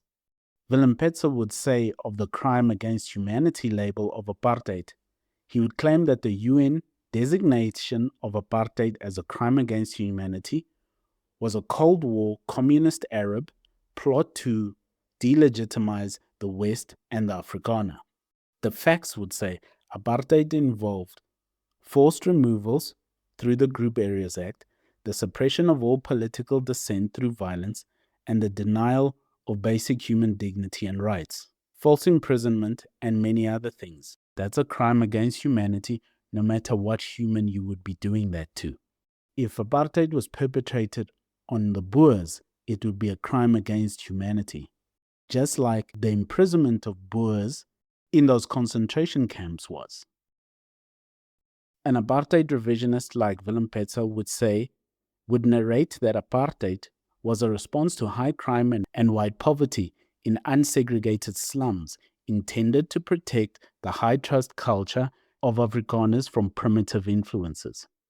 The facts would say, while white poverty, the poor white problem, was a concern, the solution being the systematic dispossession and impoverishment of the black majority is a racial one, not just for safety, but to ensure the cheap, controlled labor supply for white-owned mines and farms. If you dare, buy us a coffee. The link is in the description. Why are you running? Why are you running? The apartheid revisionist uses several techniques, like the utilitarian fallacy. Willem Petzer often uses the current failures of the South African state, things like crime, load shedding, failing schools, to imply that the previous system was better. This ignores what apartheid actually was and completely overlooks all methods, practices, and laws of oppression carried out by the apartheid fascist regime. Reducing the apartheid system to service delivery alone is asinine and dishonest. An apartheid revisionist would also use the technique of focus on intent over impact. By quoting Verwoerd's private letters or theoretical justifications for separate development, Petzer would prioritize the stated goal of the politicians over the reality of living under those rules, under those decisions, for millions of people who faced forced removals, passed laws, arrests, and state-sponsored violence. The apartheid revisionist falls back a lot on technological determinism, the argument that technology makes ownership, things like having windmills, wind pumps, is a common revisionist technique. It suggests that because indigenous people did not use specific Western technologies to farm semi-arid land, they had no claim to it, effectively erasing centuries of indigenous land use and pastoralism. While Petzer does provide detailed primary source citations, often from NP-era government documents, his analysis frequently omits the broader legislative and humanitarian context that define the apartheid era. In other words, what apartheid actually was, not just what one guy wrote one time. The totality of what he wrote is what you should consider, and how he implements and carries that out, and what the effects of that are on those populations he wrote that for. What? Bro, what are you talking about, man? Willem Petzer's content functions as a counter-narrative that seeks to restore Afrikaner pride by reframing systematic oppression as a misunderstood project of ethnic self-determination. Ironically, reverting right back to the sort of lies that the apartheid fascist regime tried to use unsuccessfully for years to try and prop up the fundamentally flawed ideology of apartheid. At its base, apartheid revisionism deeply misses the point and fails to understand how human beings actually function. Again, showing how wrong ideology can ruin otherwise sensible men and allow them to make fools of themselves. Sad. Thank you for listening. If you dare, buy us a coffee. The link is in the description.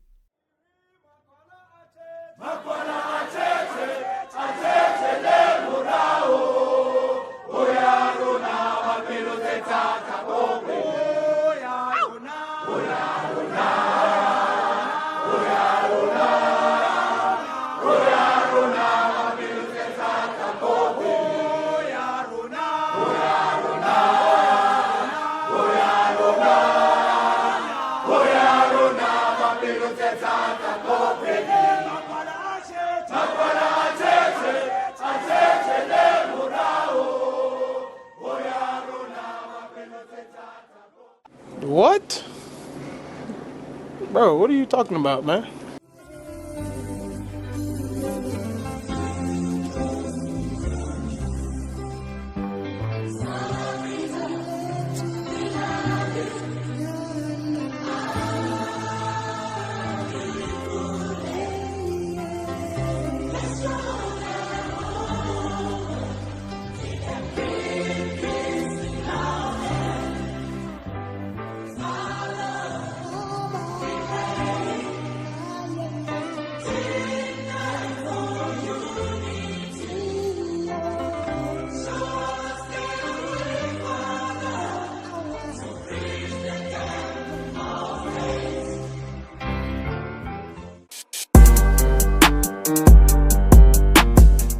Some videos and arguments Willem Petzer makes that highlight how morally bankrupt apartheid revisionism actually is.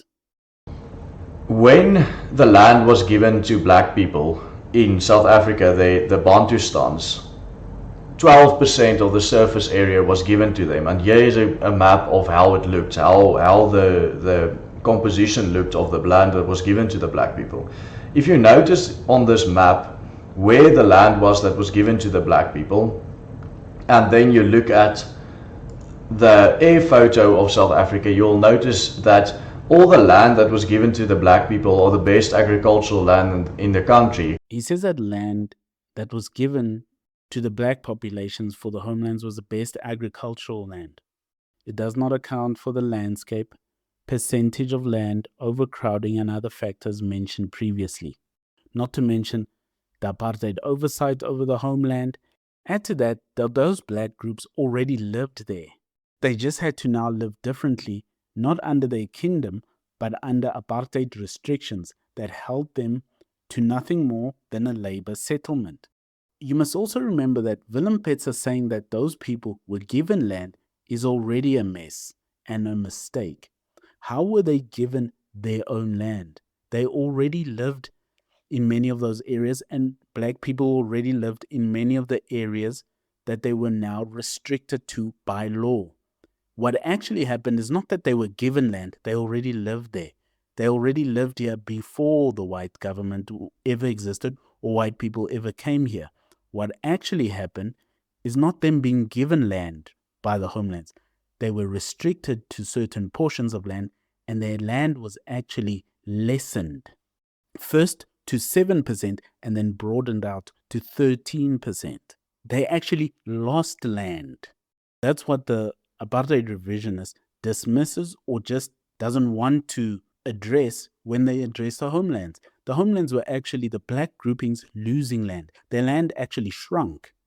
They were actually evicted and dispossessed of lands and forced to live under subjugation on 13% of the land that was strategically run and managed as labor settlement depots, basically. That's what the homeland, the Bantustan, actually was. Willem Petzer says that many black groupings couldn't settle in areas around South Africa where the land wasn't perhaps as friendly and as easy to farm in. This is what Willem says about lands trying to argue how black tribes could not live in certain terrains in the land, while government minutes about the 1913 Land Act have many references to how black tribes were living in many of those areas for centuries, using their own methods like canals, which they actually did dig wells for, in those areas where large groups of black people were living, the same sort of areas where Willem Petzer wants people to believe that blacks could not survive in.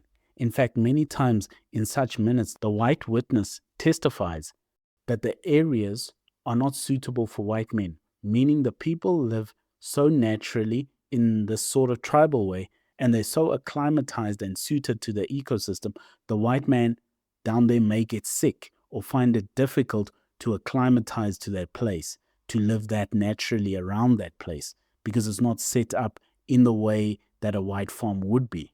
Because unlike the people who have been living there for centuries, they are not used to that climate.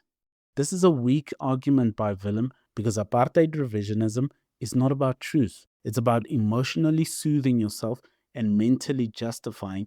This is not Christian. That's not how Christians behave or handle things, because Christianity prizes truth above all.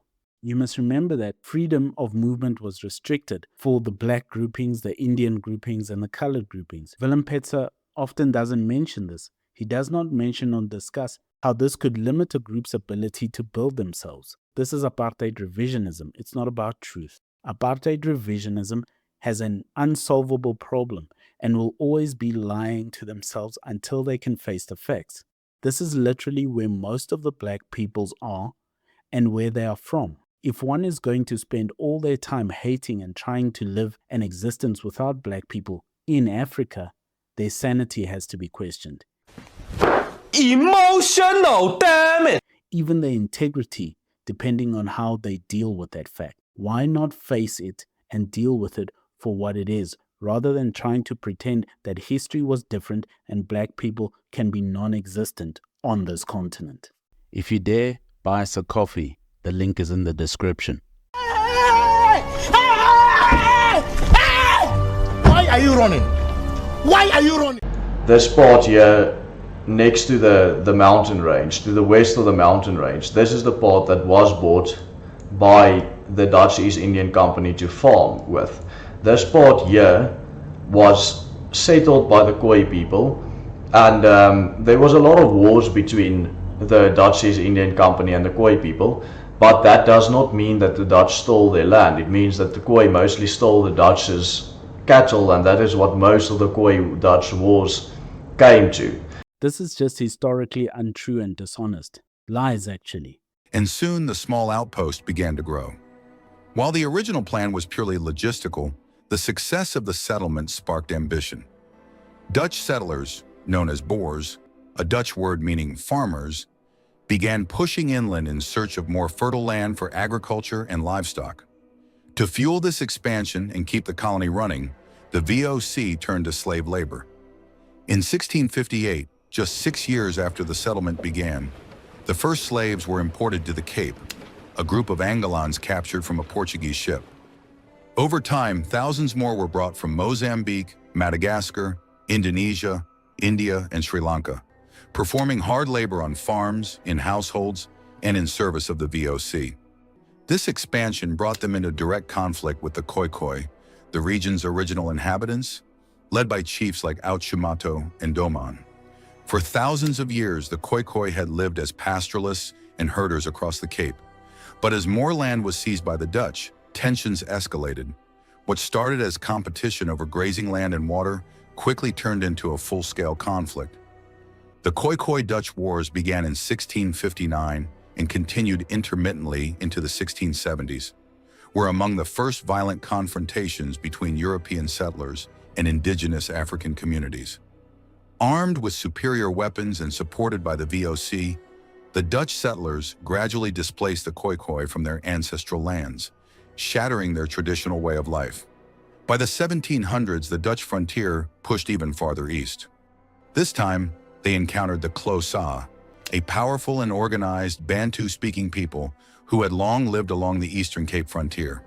What followed was over a century of intermittent warfare, known as the Cape Frontier Wars, a series of 9 major conflicts fought between 1779 and 1879, as both Boer settlers and later the British Empire clashed with the Xhosa over land, cattle, and control. The Europeans viewed Xhosa territory as both fertile farmland and a strategic buffer. The white people did take land. The Boers were even known for kidnapping people and enslaving them. Where do you think colored people came from? The wars were not just about cattle theft.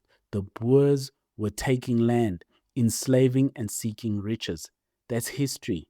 It's just the truth. Better for all of us who live in this land to face that. Whether in some stories you seem like the villain or the good guy. You can't always be the good guy and you're not always the villain.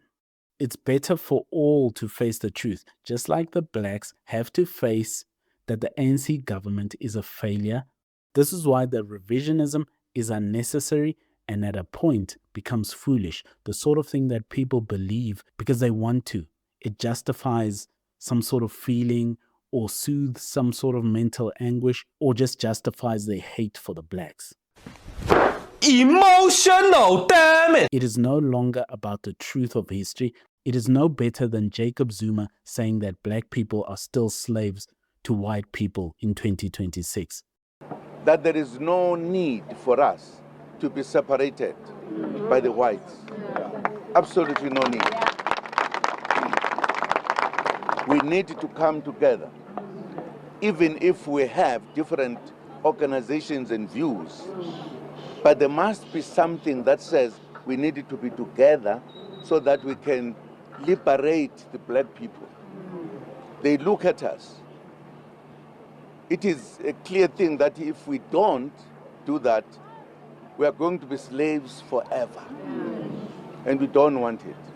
Mr. Petzer shows maps of South Africa, what it looks like with dry areas and how most of it is the Kalahari, trying to prove that blacks could not live there, which is misleading because it does not account for the size of the kingdoms, and that this theory that the black tribes had no methods of digging wells, boreholes, and water channels is false. Furthermore, the black people were the people group acclimatized to living in those areas, most of which had lived in those areas for centuries already. Not to mention, what did those areas look like 300 years ago? Did they look exactly as dry as they do in the current images, or was the landscape different 300 years ago? To the north of the Cape Colony, when you pass that mountain range there is absolutely nothing. You can even zoom in here and you'll see from the air, it's miles and miles and miles of absolutely nothing. There's nothing here. Nobody can survive here. Nobody can survive on 60% of this country without having a world technology, without the wind pump that was brought here by the Europeans. Willem Petzer says the black groupings could not survive without windmills, the wind pump. And I agree with my countryman Willem when he says, indeed, the wind pump is an iconic South African site. Then revisionist ideology takes over and twists the truth. Because yes, the black group may not have had the wind pump. However, cabinet notes from the meetings on the 1913 Land Act has many white men mentioning how the blacks do live down there in those areas in their hundreds and in their thousands, using what the white witnesses in those cabinet meetings often call native irrigation systems that use the wells that they dig with canals and terraces, and of course with manual labor. And they further discuss in these meetings how the white man will have an advantage on that land and could produce more out of the land because of his technologically advanced irrigation systems by comparison. So Petzer uses a fact to exclude the reality that black people were living down there, and for centuries at that, and it was their land. They weren't getting as much out of that land because of the ancient irrigation canal system they were using.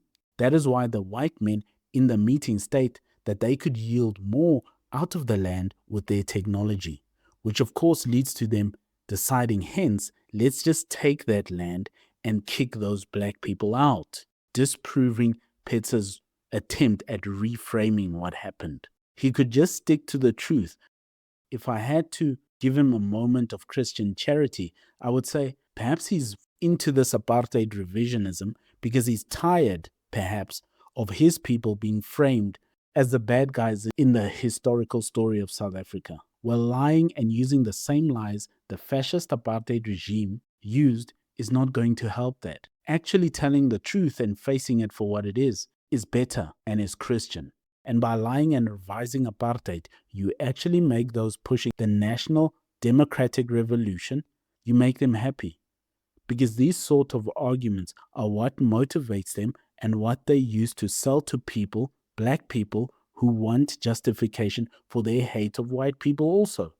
Because then they say, well, these people are lying about history and hanging on to apartheid, and they want this thing, and they want to bring it back, and they believe in it, and they see nothing wrong with it. Just like those who buy Willem Petzer's lies are seeking justification to hate black people and say, well, look at what they've done to the country, and they probably deserved apartheid. That's basically what is being said here. Both groups, the tripartite white-hating people and the Willem Petzer apartheid revision black-hating types, both groups help in pushing the national democratic revolution. They help it to win because the national democratic revolution needs the division and the separation of the countrymen, of the people groups in South Africa. Well done, Willem. You're a very good socialist in this regard. Some would say a good national socialist, which is exactly what apartheid was, not Christian. Usually when there was a war or some sort of power struggle between two groups of people, and this is actually not usually, this is always the case, the person on each side or the group on each side will try to make the other side look as evil as they possibly can, and then vice versa, they would try and make themselves look as good and as righteous as they possibly can. And if you take these two competing narratives, usually the one that becomes the mainstream knowledge is the one that was written by the victor. Is the victor trying to make his opposition look as evil as possible and make himself look as good as possible.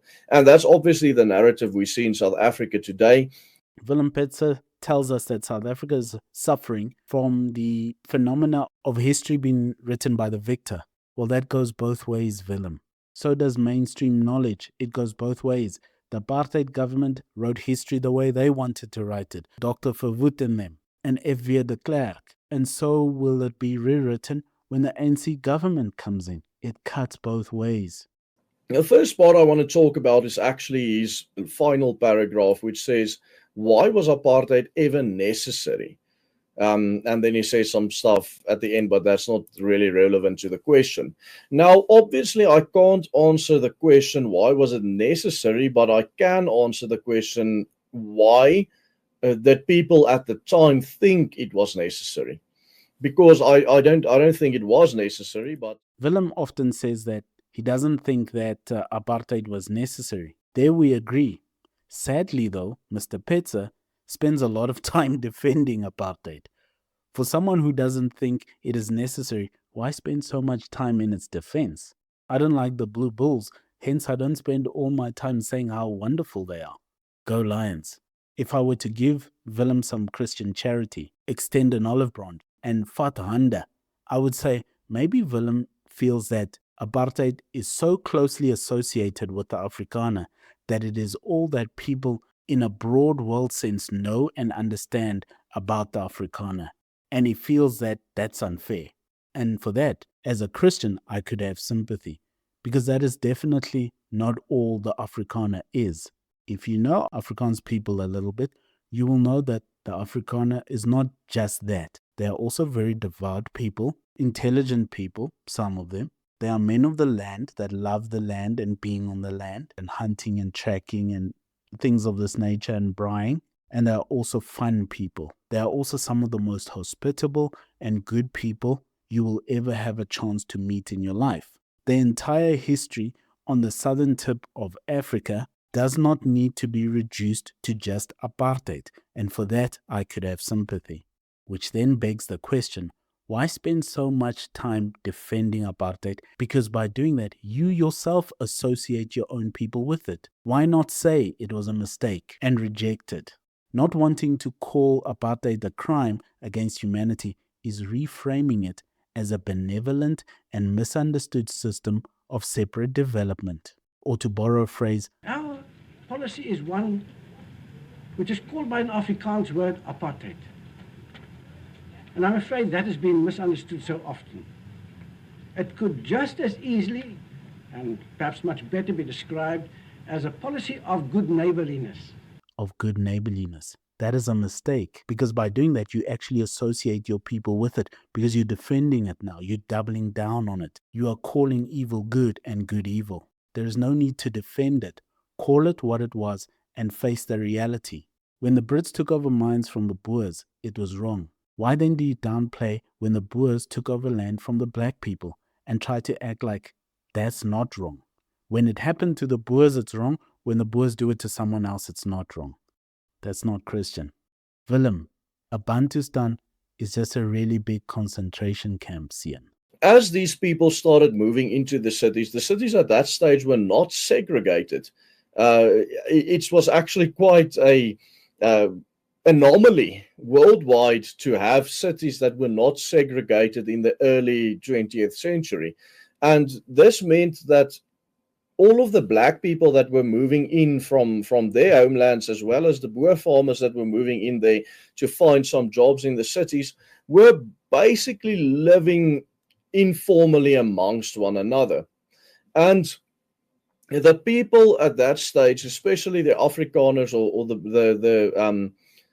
the descendants of the Boer people, and even the Boer people who fought in the wars, came into the city, and it was something entirely new to them.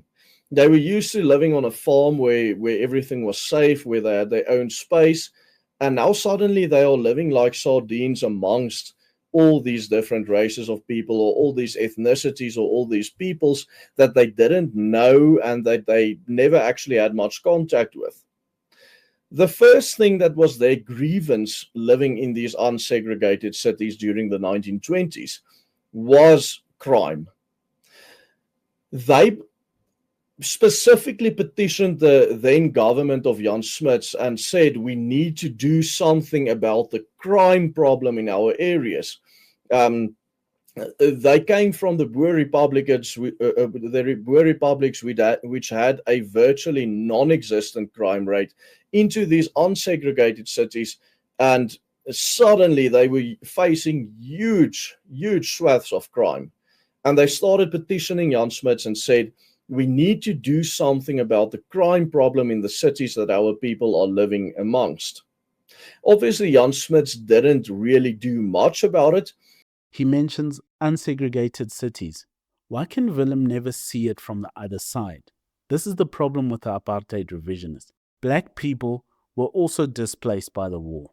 They were also living among people they did not know, even among different black tribes, because many of these people had not much interaction with the Boers, or Pedis with the Zulus, or Xhosas with the Tswanas, and so on and so on. They were also people who had lived in their own kingdoms, in their own villages, with low crime rates and order and peace, run by their chiefs and their kings. Just like the Boers lived on their farms and in their communities in peace with low crime rates. Why does he only associate the low crime rate living with the Boers, as if the blacks didn't live like that in their own kingdoms? Perhaps he hasn't studied that part of it. He's good on the Afrikaner history, but he doesn't look at the broader South African history because he's revising here. He's not looking at the truth. When you live with your own people like that, history tells us, there's no hiding from it, brings more peace and a high trust society. Why then is Willem acting like the blacks did not suffer under the high crime rates of this diverse, urban sort of life after the war? He's not seeing it from the other side either.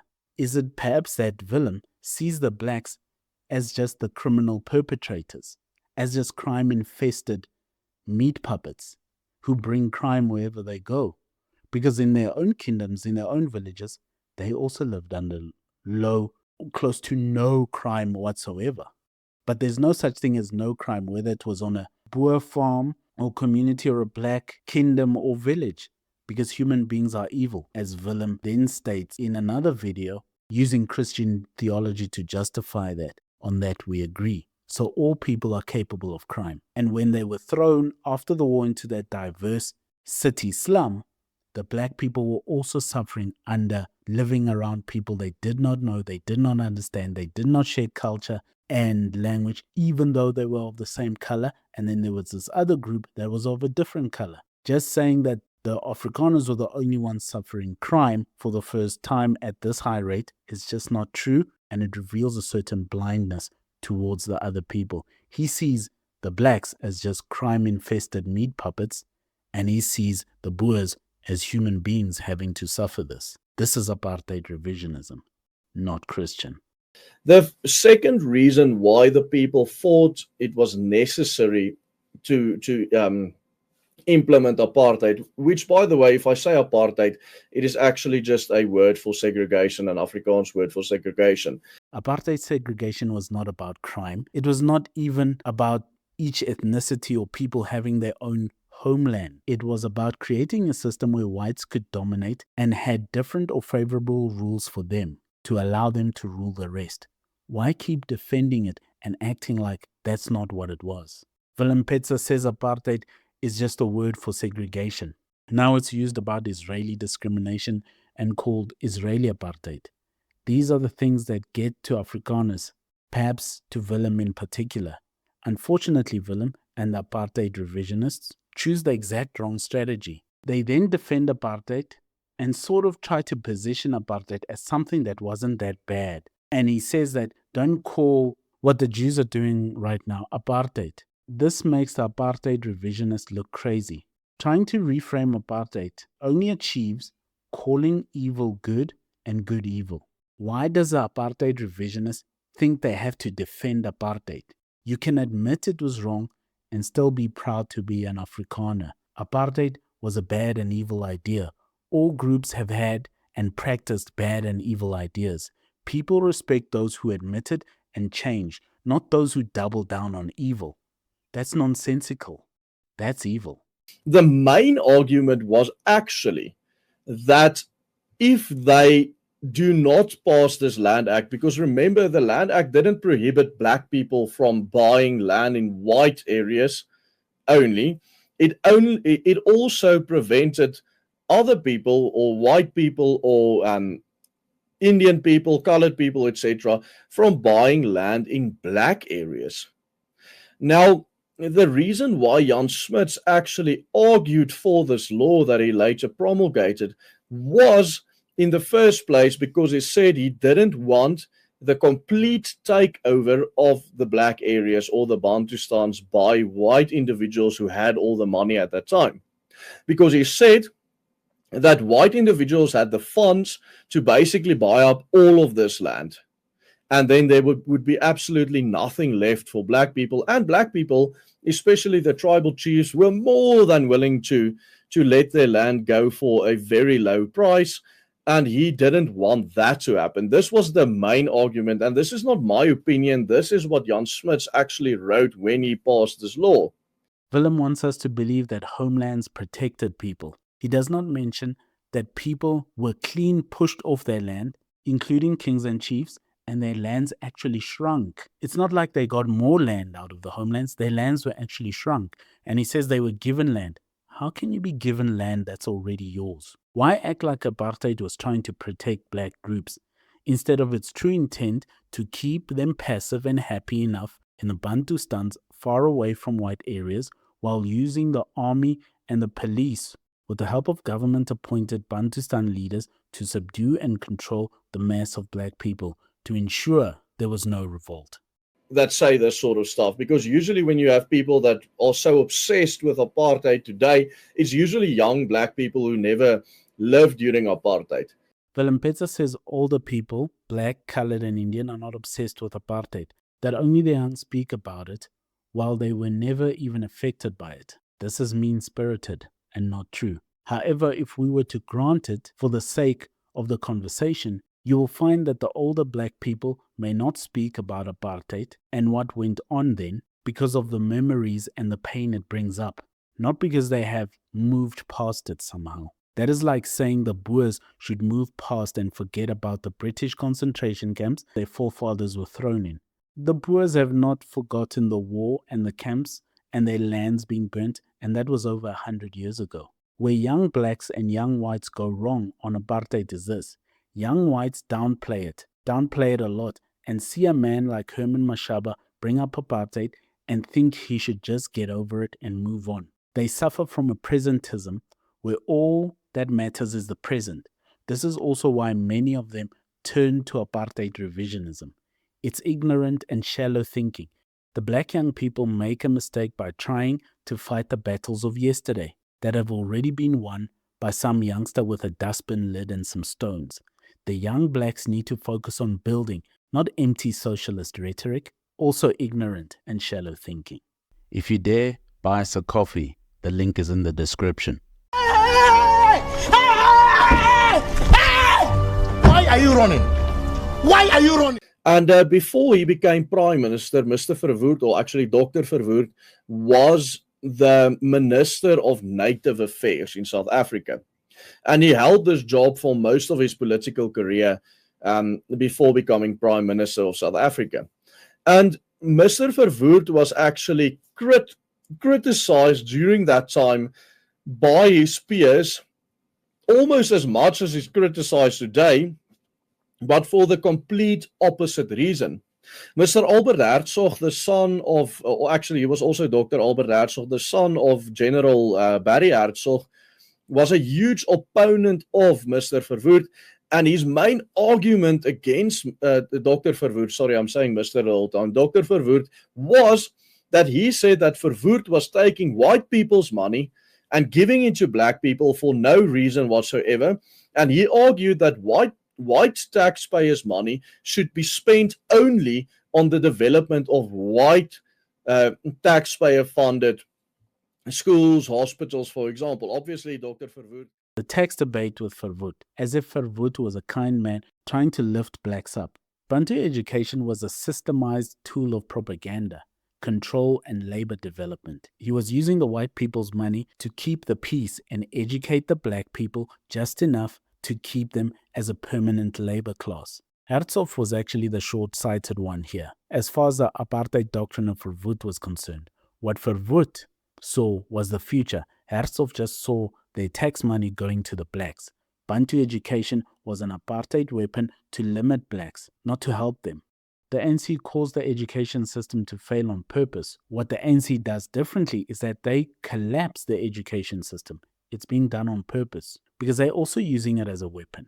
They closed TVET colleges so that people did not have the skills to do for themselves and build so that they could be grant beneficiaries. The same reason they cannot read and are taught maths lit and not just maths on a standard grade or a higher grade. The ANC creating permanent grant beneficiaries. Defending apartheid is the same as defending the corrupt and failed apartheid regime because the apartheid regime was entirely corrupt as well. The whole system was corrupt. That's what apartheid actually was. It wasn't pockets of corruption. It was that their whole system was built on it. It was fundamentally flawed as an idea, as a way of working, and as a system. They just made sure to keep one segment of society fed enough and happy enough to maintain the unmaintainable system so that they could tell themselves a lie that they didn't know about it because the government hid it from them. They weren't hiding anything. Apartheid was the most in-your-face, blatant system on earth. It was efficient, it was brutal, and it was straightforward. The white people who say, well, they grew up under apartheid, but they didn't know about it, are just as bad a liar as someone who looks at apartheid now and tries to reframe it as something good. Because all you would have to do is switch it around. What if the black people were in the position of the whites and the whites were in the position of the blacks? Is it a good thing now? If the fascist apartheid regime wanted to educate blacks and help them, they could have just done that. There was no need for a two-tiered, future labor determining schooling system to keep some people as the permanent underclass. That's such a nationalist socialist thing to do, because that's what apartheid was. To the north of the Cape Colony, when you pass that mountain range there is absolutely nothing. You can even zoom in here and you'll see from the air it's miles and miles and miles of absolutely nothing. There's nothing here. Nobody can survive here. Nobody can survive on 60% of this country without having a world technology, without the wind pump that was brought here by the Europeans. The claim that Bantu-speaking people in southern Africa could not dig wells before the arrival of white settlers is historically and archaeologically false. While the style of wells differed from the industrial brick-lined and the wind-operated wells brought by Europeans, indigenous Southern Africans had sophisticated methods of accessing groundwater and managing water resources for centuries. They had the technical ability, and we see this evidence even in mining. The argument that Bantu tribes could not dig deep into the earth is contradicted by the extensive pre-colonial mining industry, and some of those mines that the Brits took from the Boers actually belonged to the blacks first. But we'll leave that for now. Iron Age Bantu-speaking communities in South Africa, such as the ancestors of the Sotho and the Tswana and the Venda, were expert miners of copper, tin and iron. Archaeological sites in the Limpopo province show pre-colonial mines where workers dug shafts and narrow trenches over 20 meters deep. They used iron gads, chisels, and hoes to break through rock. Technically, if the society has the engineering skills to sink a 20-meter shaft for copper or gold, they possess the exact same skills required to sink a shaft for water. More specifically, there is a clear evidence of different types of wells used across southern Africa. The shallow wells, also known as a dambo. In the wetter eastern regions of South Africa, Bantu farmers practice wetland farming in areas known as dambos, or what the Afrikaners would call a vlei.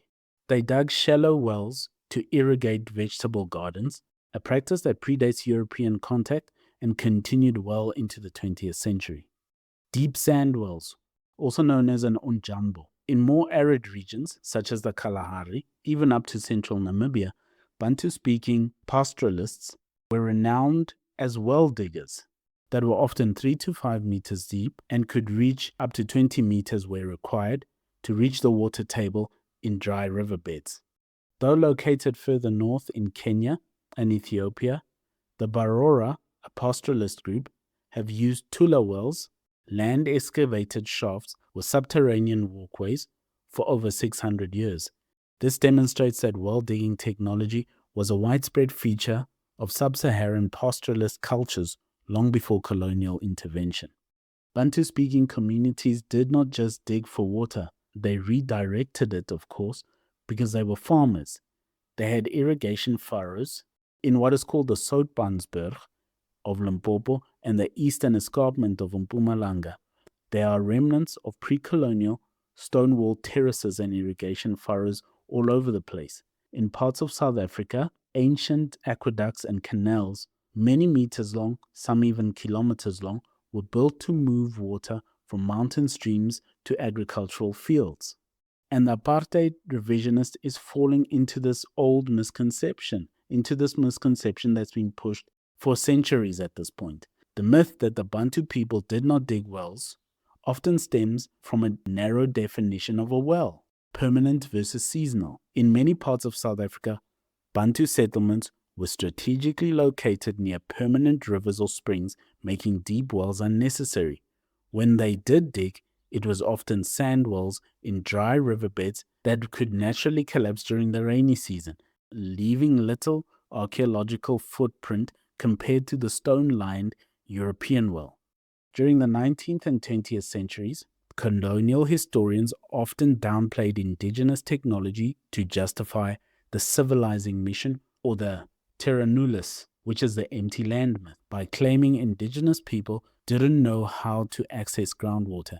It made the land appear unproductive until white settlers arrived. The archaeological record of deep shaft mining and the historical record of sand wells and irrigation canals and other types of wells prove that Bantu-speaking tribes both could and did manage groundwater effectively long before 1652. The claim that Bantu-speaking people didn't dig wells or were given the best land are common tropes that originated during the colonial and apartheid eras to justify land dispossession, to justify taking the land of black tribes. These myths, many believe, stem from a 19th century doctrine called the empty land myth, first published by W.A. Holden in the 1860s. Now, it's often attributed to him, but that's a little unfair. It's not completely attributable to him. It may have existed in many forms from many different people before and during his time as well. Sounds something like this. Bantu tribes and white settlers arrived in South Africa at the same time. The 1652 versus 1652 myth. Then they often follow up with something like the interior of the country was empty when the Boers moved inland, ignoring the displacement caused by the Mfakani.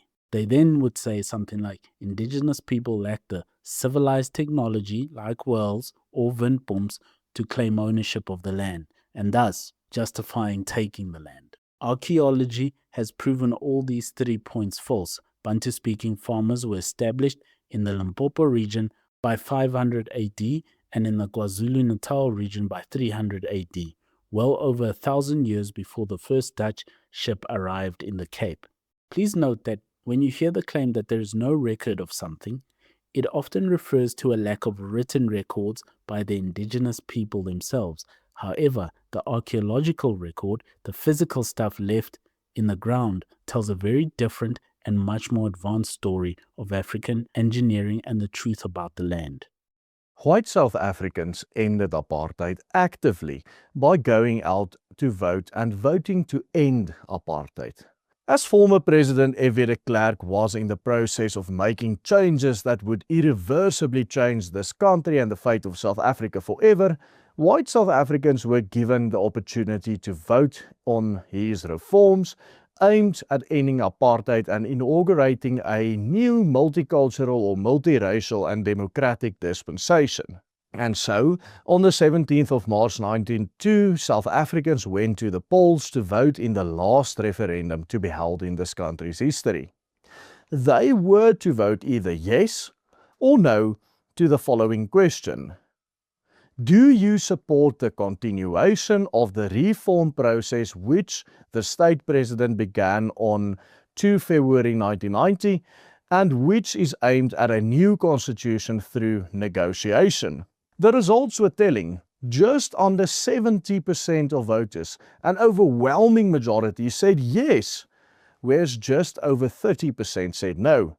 The Apartheid Revisionist also likes to talk about the referendum, as WILLEM Petzer did in one of his videos. This is another mistake to try and take the referendum and reframe it. The calling apartheid good tactic to justify feelings of disdain for people of another color is reframing the referendum that took place on the 17th of March 1992.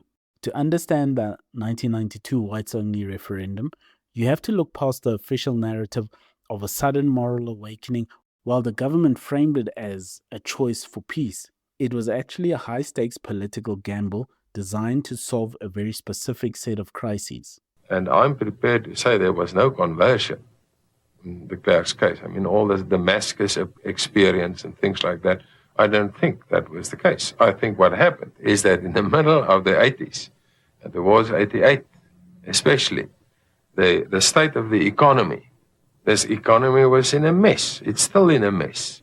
That message got through to the politicians. He called in business leaders to tell him about the economy, what they thought was important. And what they said was that if sanctions go on, there ain't going to be no economy in a year or so. He then went to visit foreign heads of state to ask about the sanctions, whether they could do anything. And they said that they couldn't do anything further. In fact, they couldn't go on holding sanctions where they were unless he demolished apartheid. First, the immediate catalyst, the Potchefstroom problem. By early 1992, F.W. de Klerk was in trouble. He had unbanned the ANC and released Nelson Mandela in 1990, but the white electorate was fracturing.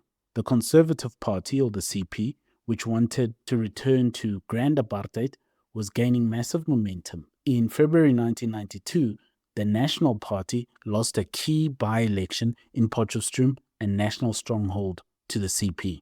The CP argued that de Klerk had no mandate to negotiate away white minority rule. In response, de Klerk called their bluff. He announced a winner-takes-all referendum. If the white voters said no, he would resign and hold a general election, which the CP might have won. Said yes, he would effectively ignore the right-wing opposition for the rest of the negotiations. The strategic reasons for getting this mandate for reform were far more pragmatic.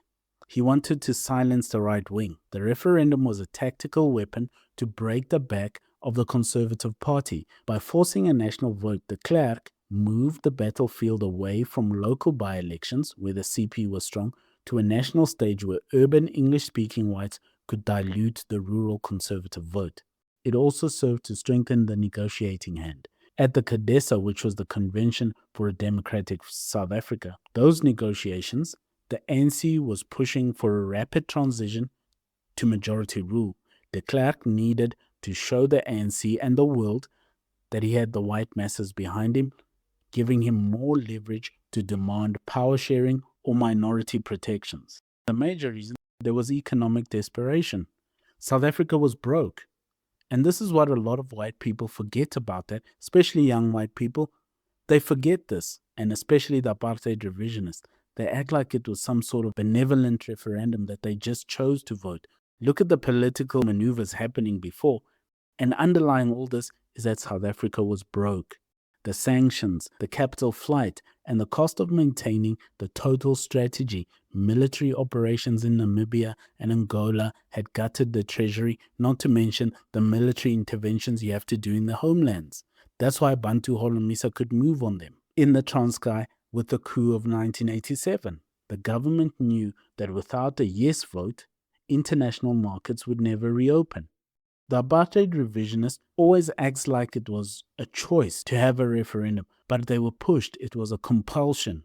In fact, it was apartheid and the NP and the white regime in a controlled retreat. They didn't just want to retreat. It was a controlled retreat. The Cold War ended, and this was the most underrated factor.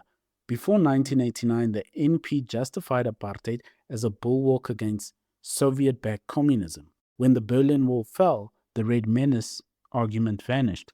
The West no longer had any reason to tolerate or to back Pretoria's human rights record.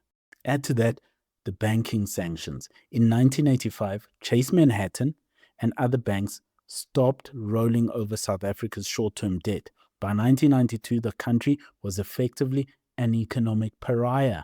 Very little leverage to work with at the CODESA negotiating table. The business elite, big capital, put immense pressure on F.V. de Klerk to normalize the country so they could trade again.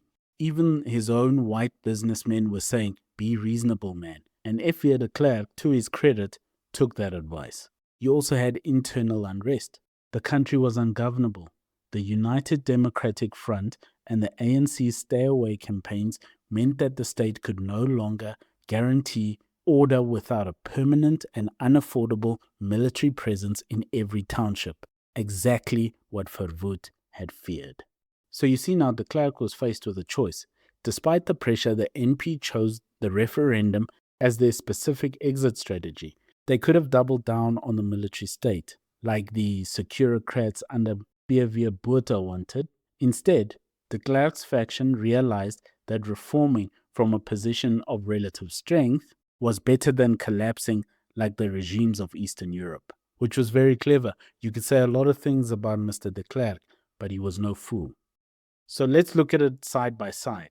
Was the white government of the time forced, or was it a choice, as the Apartheid Revisionist tries to present it?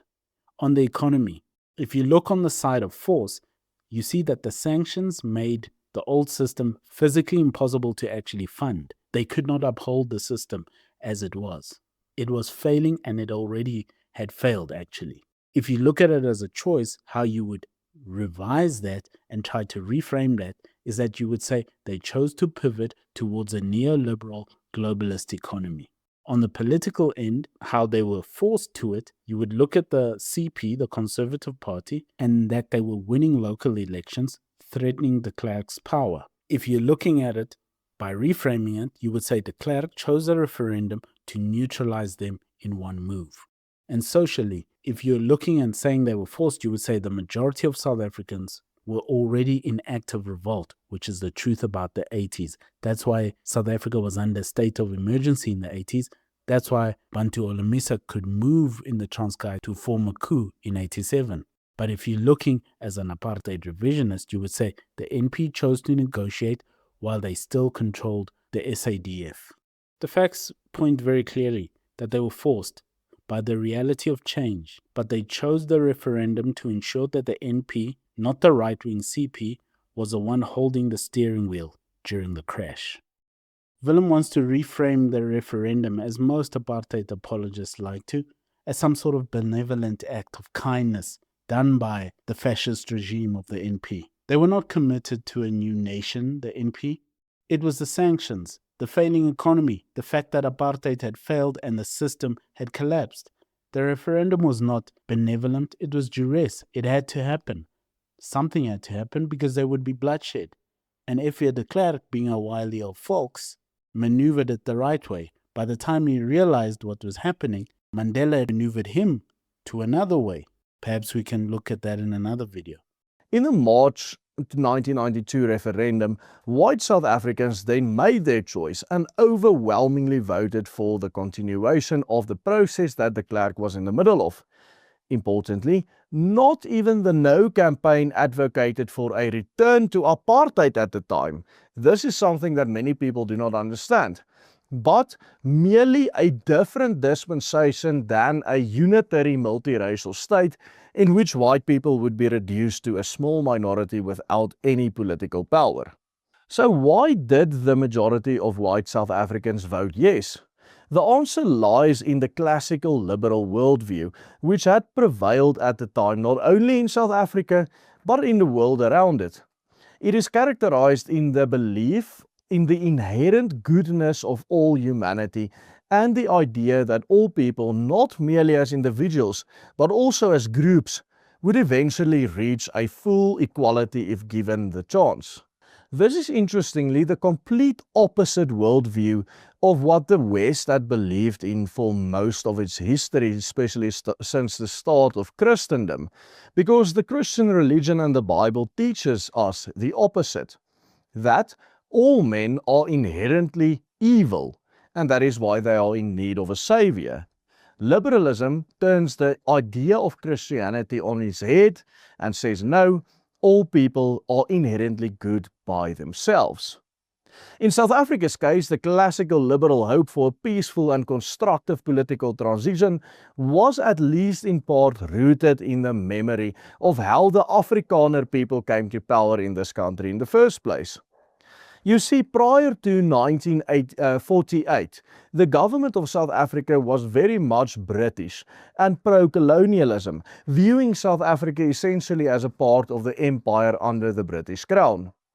When Afrikaner nationalists came to power, however, they did not attempt to eradicate everything British, nor did they ever call for people of British descent to be discriminated against in any way by the state. In fact, they continue to recognize the English as an official people here in South Africa with an official language, and even when South Africa became a republic in 1961, the government under Verwoerd initially attempted to remain part of the British Commonwealth. In fact, to go further, the Afrikaner tolerance towards its British cultural legacy in South Africa was so strong that the National Party, despite ruling for over 50 years, never changed one single place name or neighborhood or street name or town name named after their most vicious historical enemies. What is Willem actually trying to say here? He says that people would have reached full equality. What exactly does that mean? What does that mean? People reaching full equality. What does he mean by that? Not what we as the viewers think, but what does he mean by it? Is he trying to say that not all people are made in the image of God? Is he trying to say that not all people can live in good communities? What is he actually saying? He also mentions that they never tried to change the street names. What do you mean the apartheid government didn't change street names? They changed everything. Yes, they didn't change street names. They just changed everything. They took away entire kingdoms, wiped them out, places, and just renamed everything. The Apartheid Revisionist is not working on common sense and logic here. They're not thinking about it. It's emotionalism. There's even a story of the Klerk that he brought on the referendum because he thought actually if it came down to a vote, even the new enfranchised vote where black people would be included, he thought that black people would vote for him. There's even that story where he thought they might actually vote for him and vote him in and he could keep power. That's actually part of why he did the referendum, because he thought After the negotiation, when we go to elections, which the NP contested in 94, he could also still keep power, that many blacks would vote for him. He was incorrect. The referendum was not a benevolent move by a benevolent apartheid system. It was a political choice because the apartheid system had failed. Willem sort of alludes to the fact that Boers are under threat in this country and could be killed. If you look at the demographics, if the Boers were going to be killed in South Africa, it could have happened a long time ago. And can I tell you, if you look at the numbers, especially in the 90s, even now, it would take about an hour. And most people in this country would not even realize it was happening. They would see it on the internet. So there is no plot to murder white people and to terminate Boers in this country by the black population of South Africa. Willem tries to posit that the referendum was the actual problem. The referendum was a good solution from a guy whose back was against the wall, from a country whose economy and political ideology had collapsed. It was actually stemming the tide against bloodshed instead of exposing one's own children to bloodshed and mayhem, which is exactly what would have happened. Willem and the other apartheid revisionists want to frame the referendum as the problem. That is missing the forest for the trees. It was the referendum that was the problem, not Christian. I think Willem Petzer has to face a fact here. He lives in Africa, so he has to decide once and for all. Willem Petzer, are these other people who don't look like you, who don't praat your taal in this country, are they your countrymen or are they not? And whatever that answer is, the consequences of that will be felt.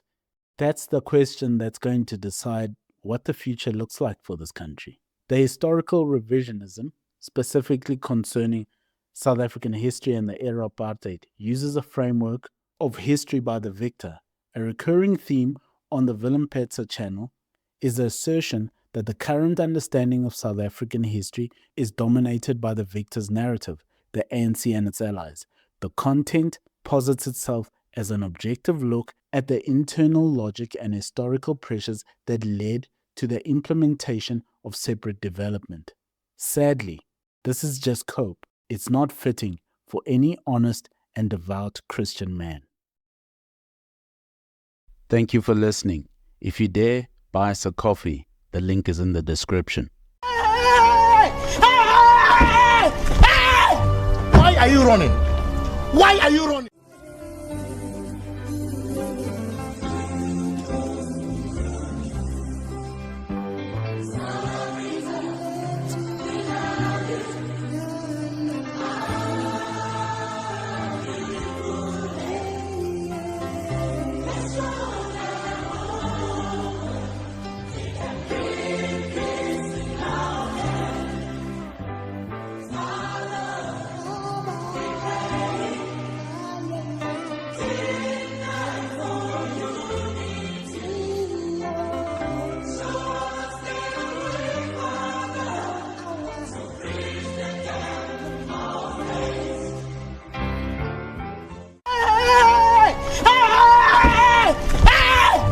Why are you running?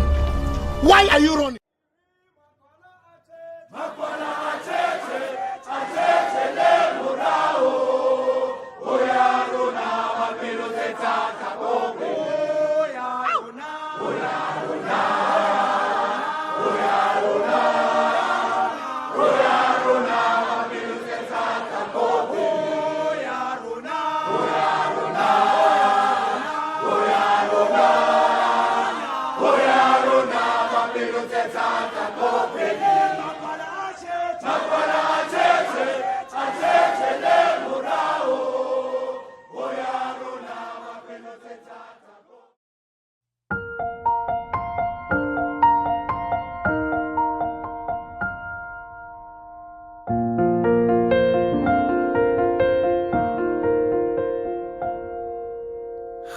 Genade onbeskryflik groot het U aan my bewys, verlore seun, 'n wegloopkind weer in die Vaderhuis.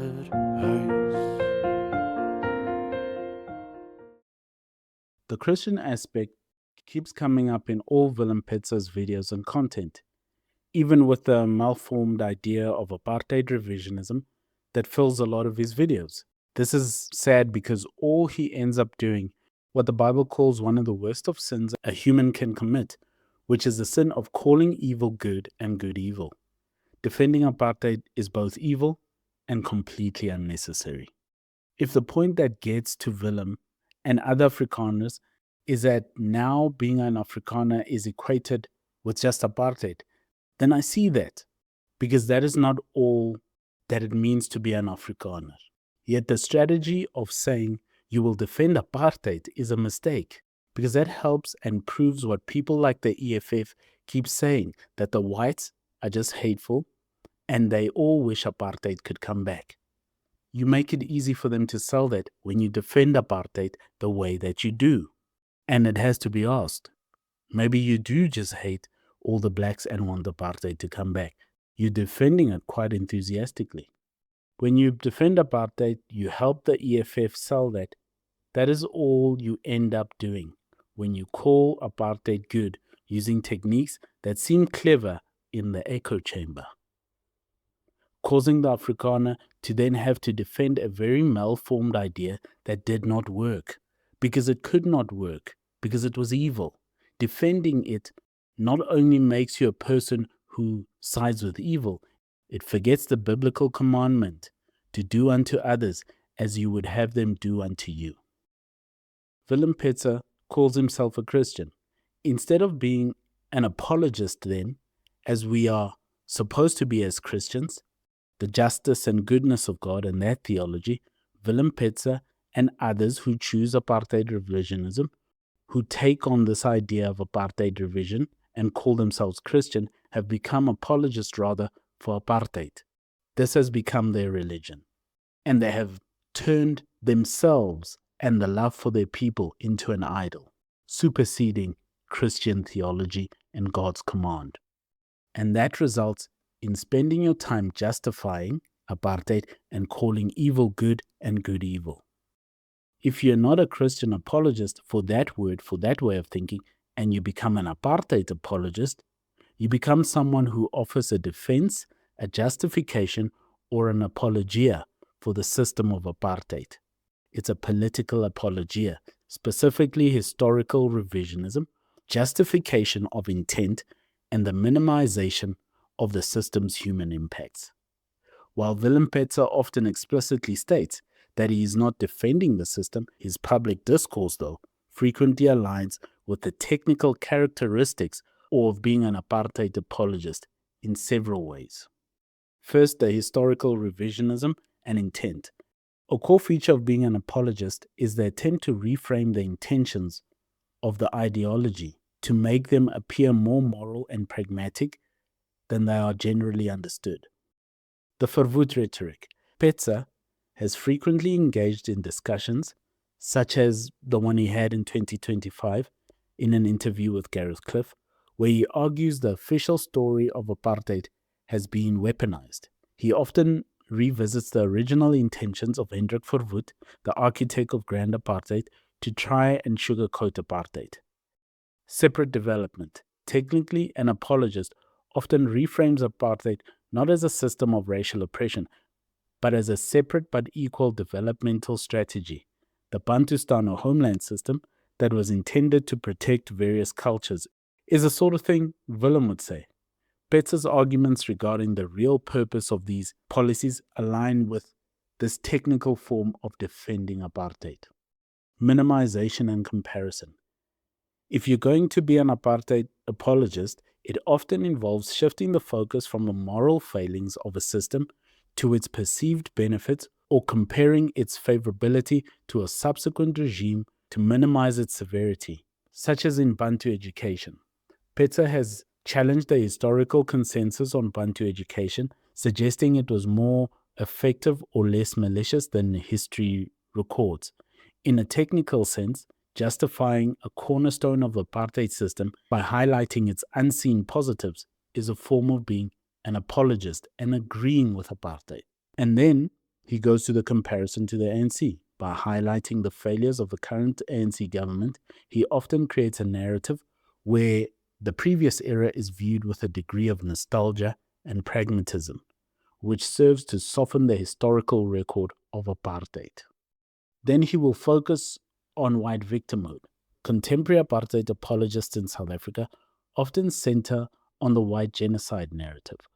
This has been widely discredited by AfriForum and others, that white South Africans are being targeted for extermination.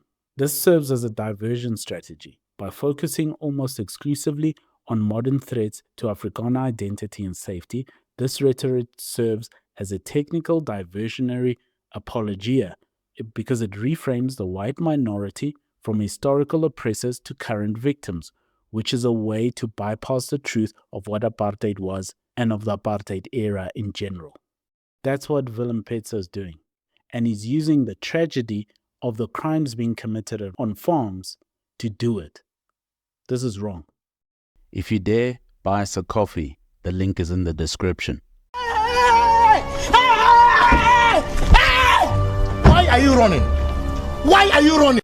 If apartheid revisionism or apartheid apologists is defined as someone who provides a rationalization or defense for the ideological components of apartheid, Petzer's work fits the technical definition, just like the apartheid regime meets the technical definition of fascism. His defense of Verwoerd's intentions, his revisionism regarding Bantu education, and his use of separate development logic all constitute a formal apologia for the system's foundational principles. Petzer himself usually frames these arguments as historical truth-seeking or exposing propaganda, allowing him to technically distance himself from the label while simultaneously advocating for the logic that supported the system.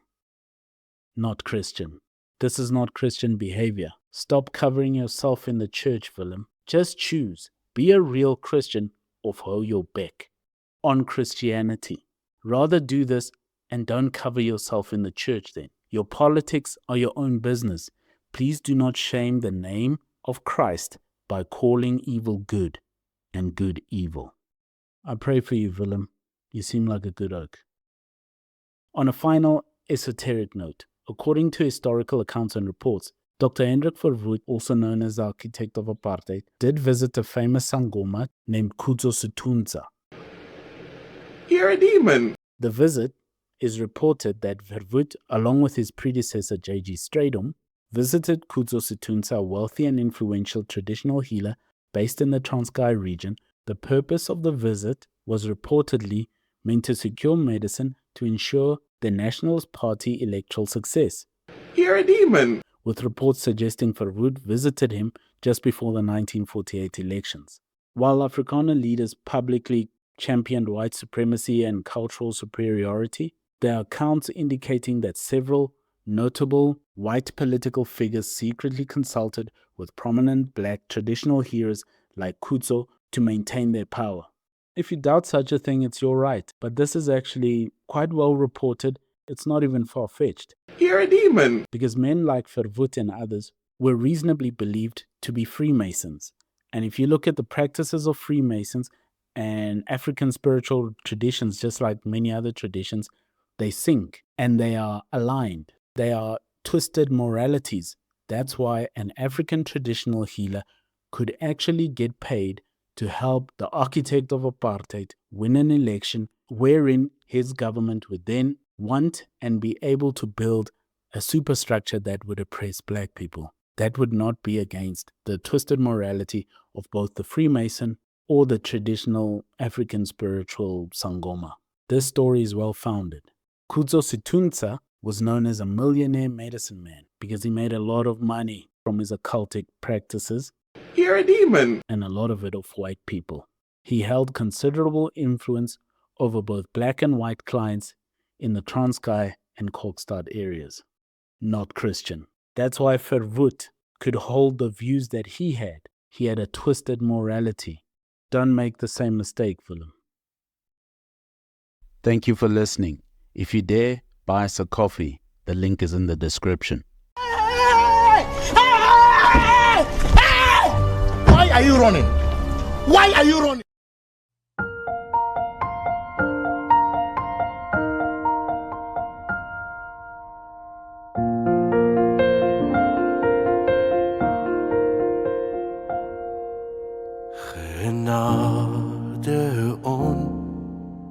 beskryflik groot, het U aan my bewys.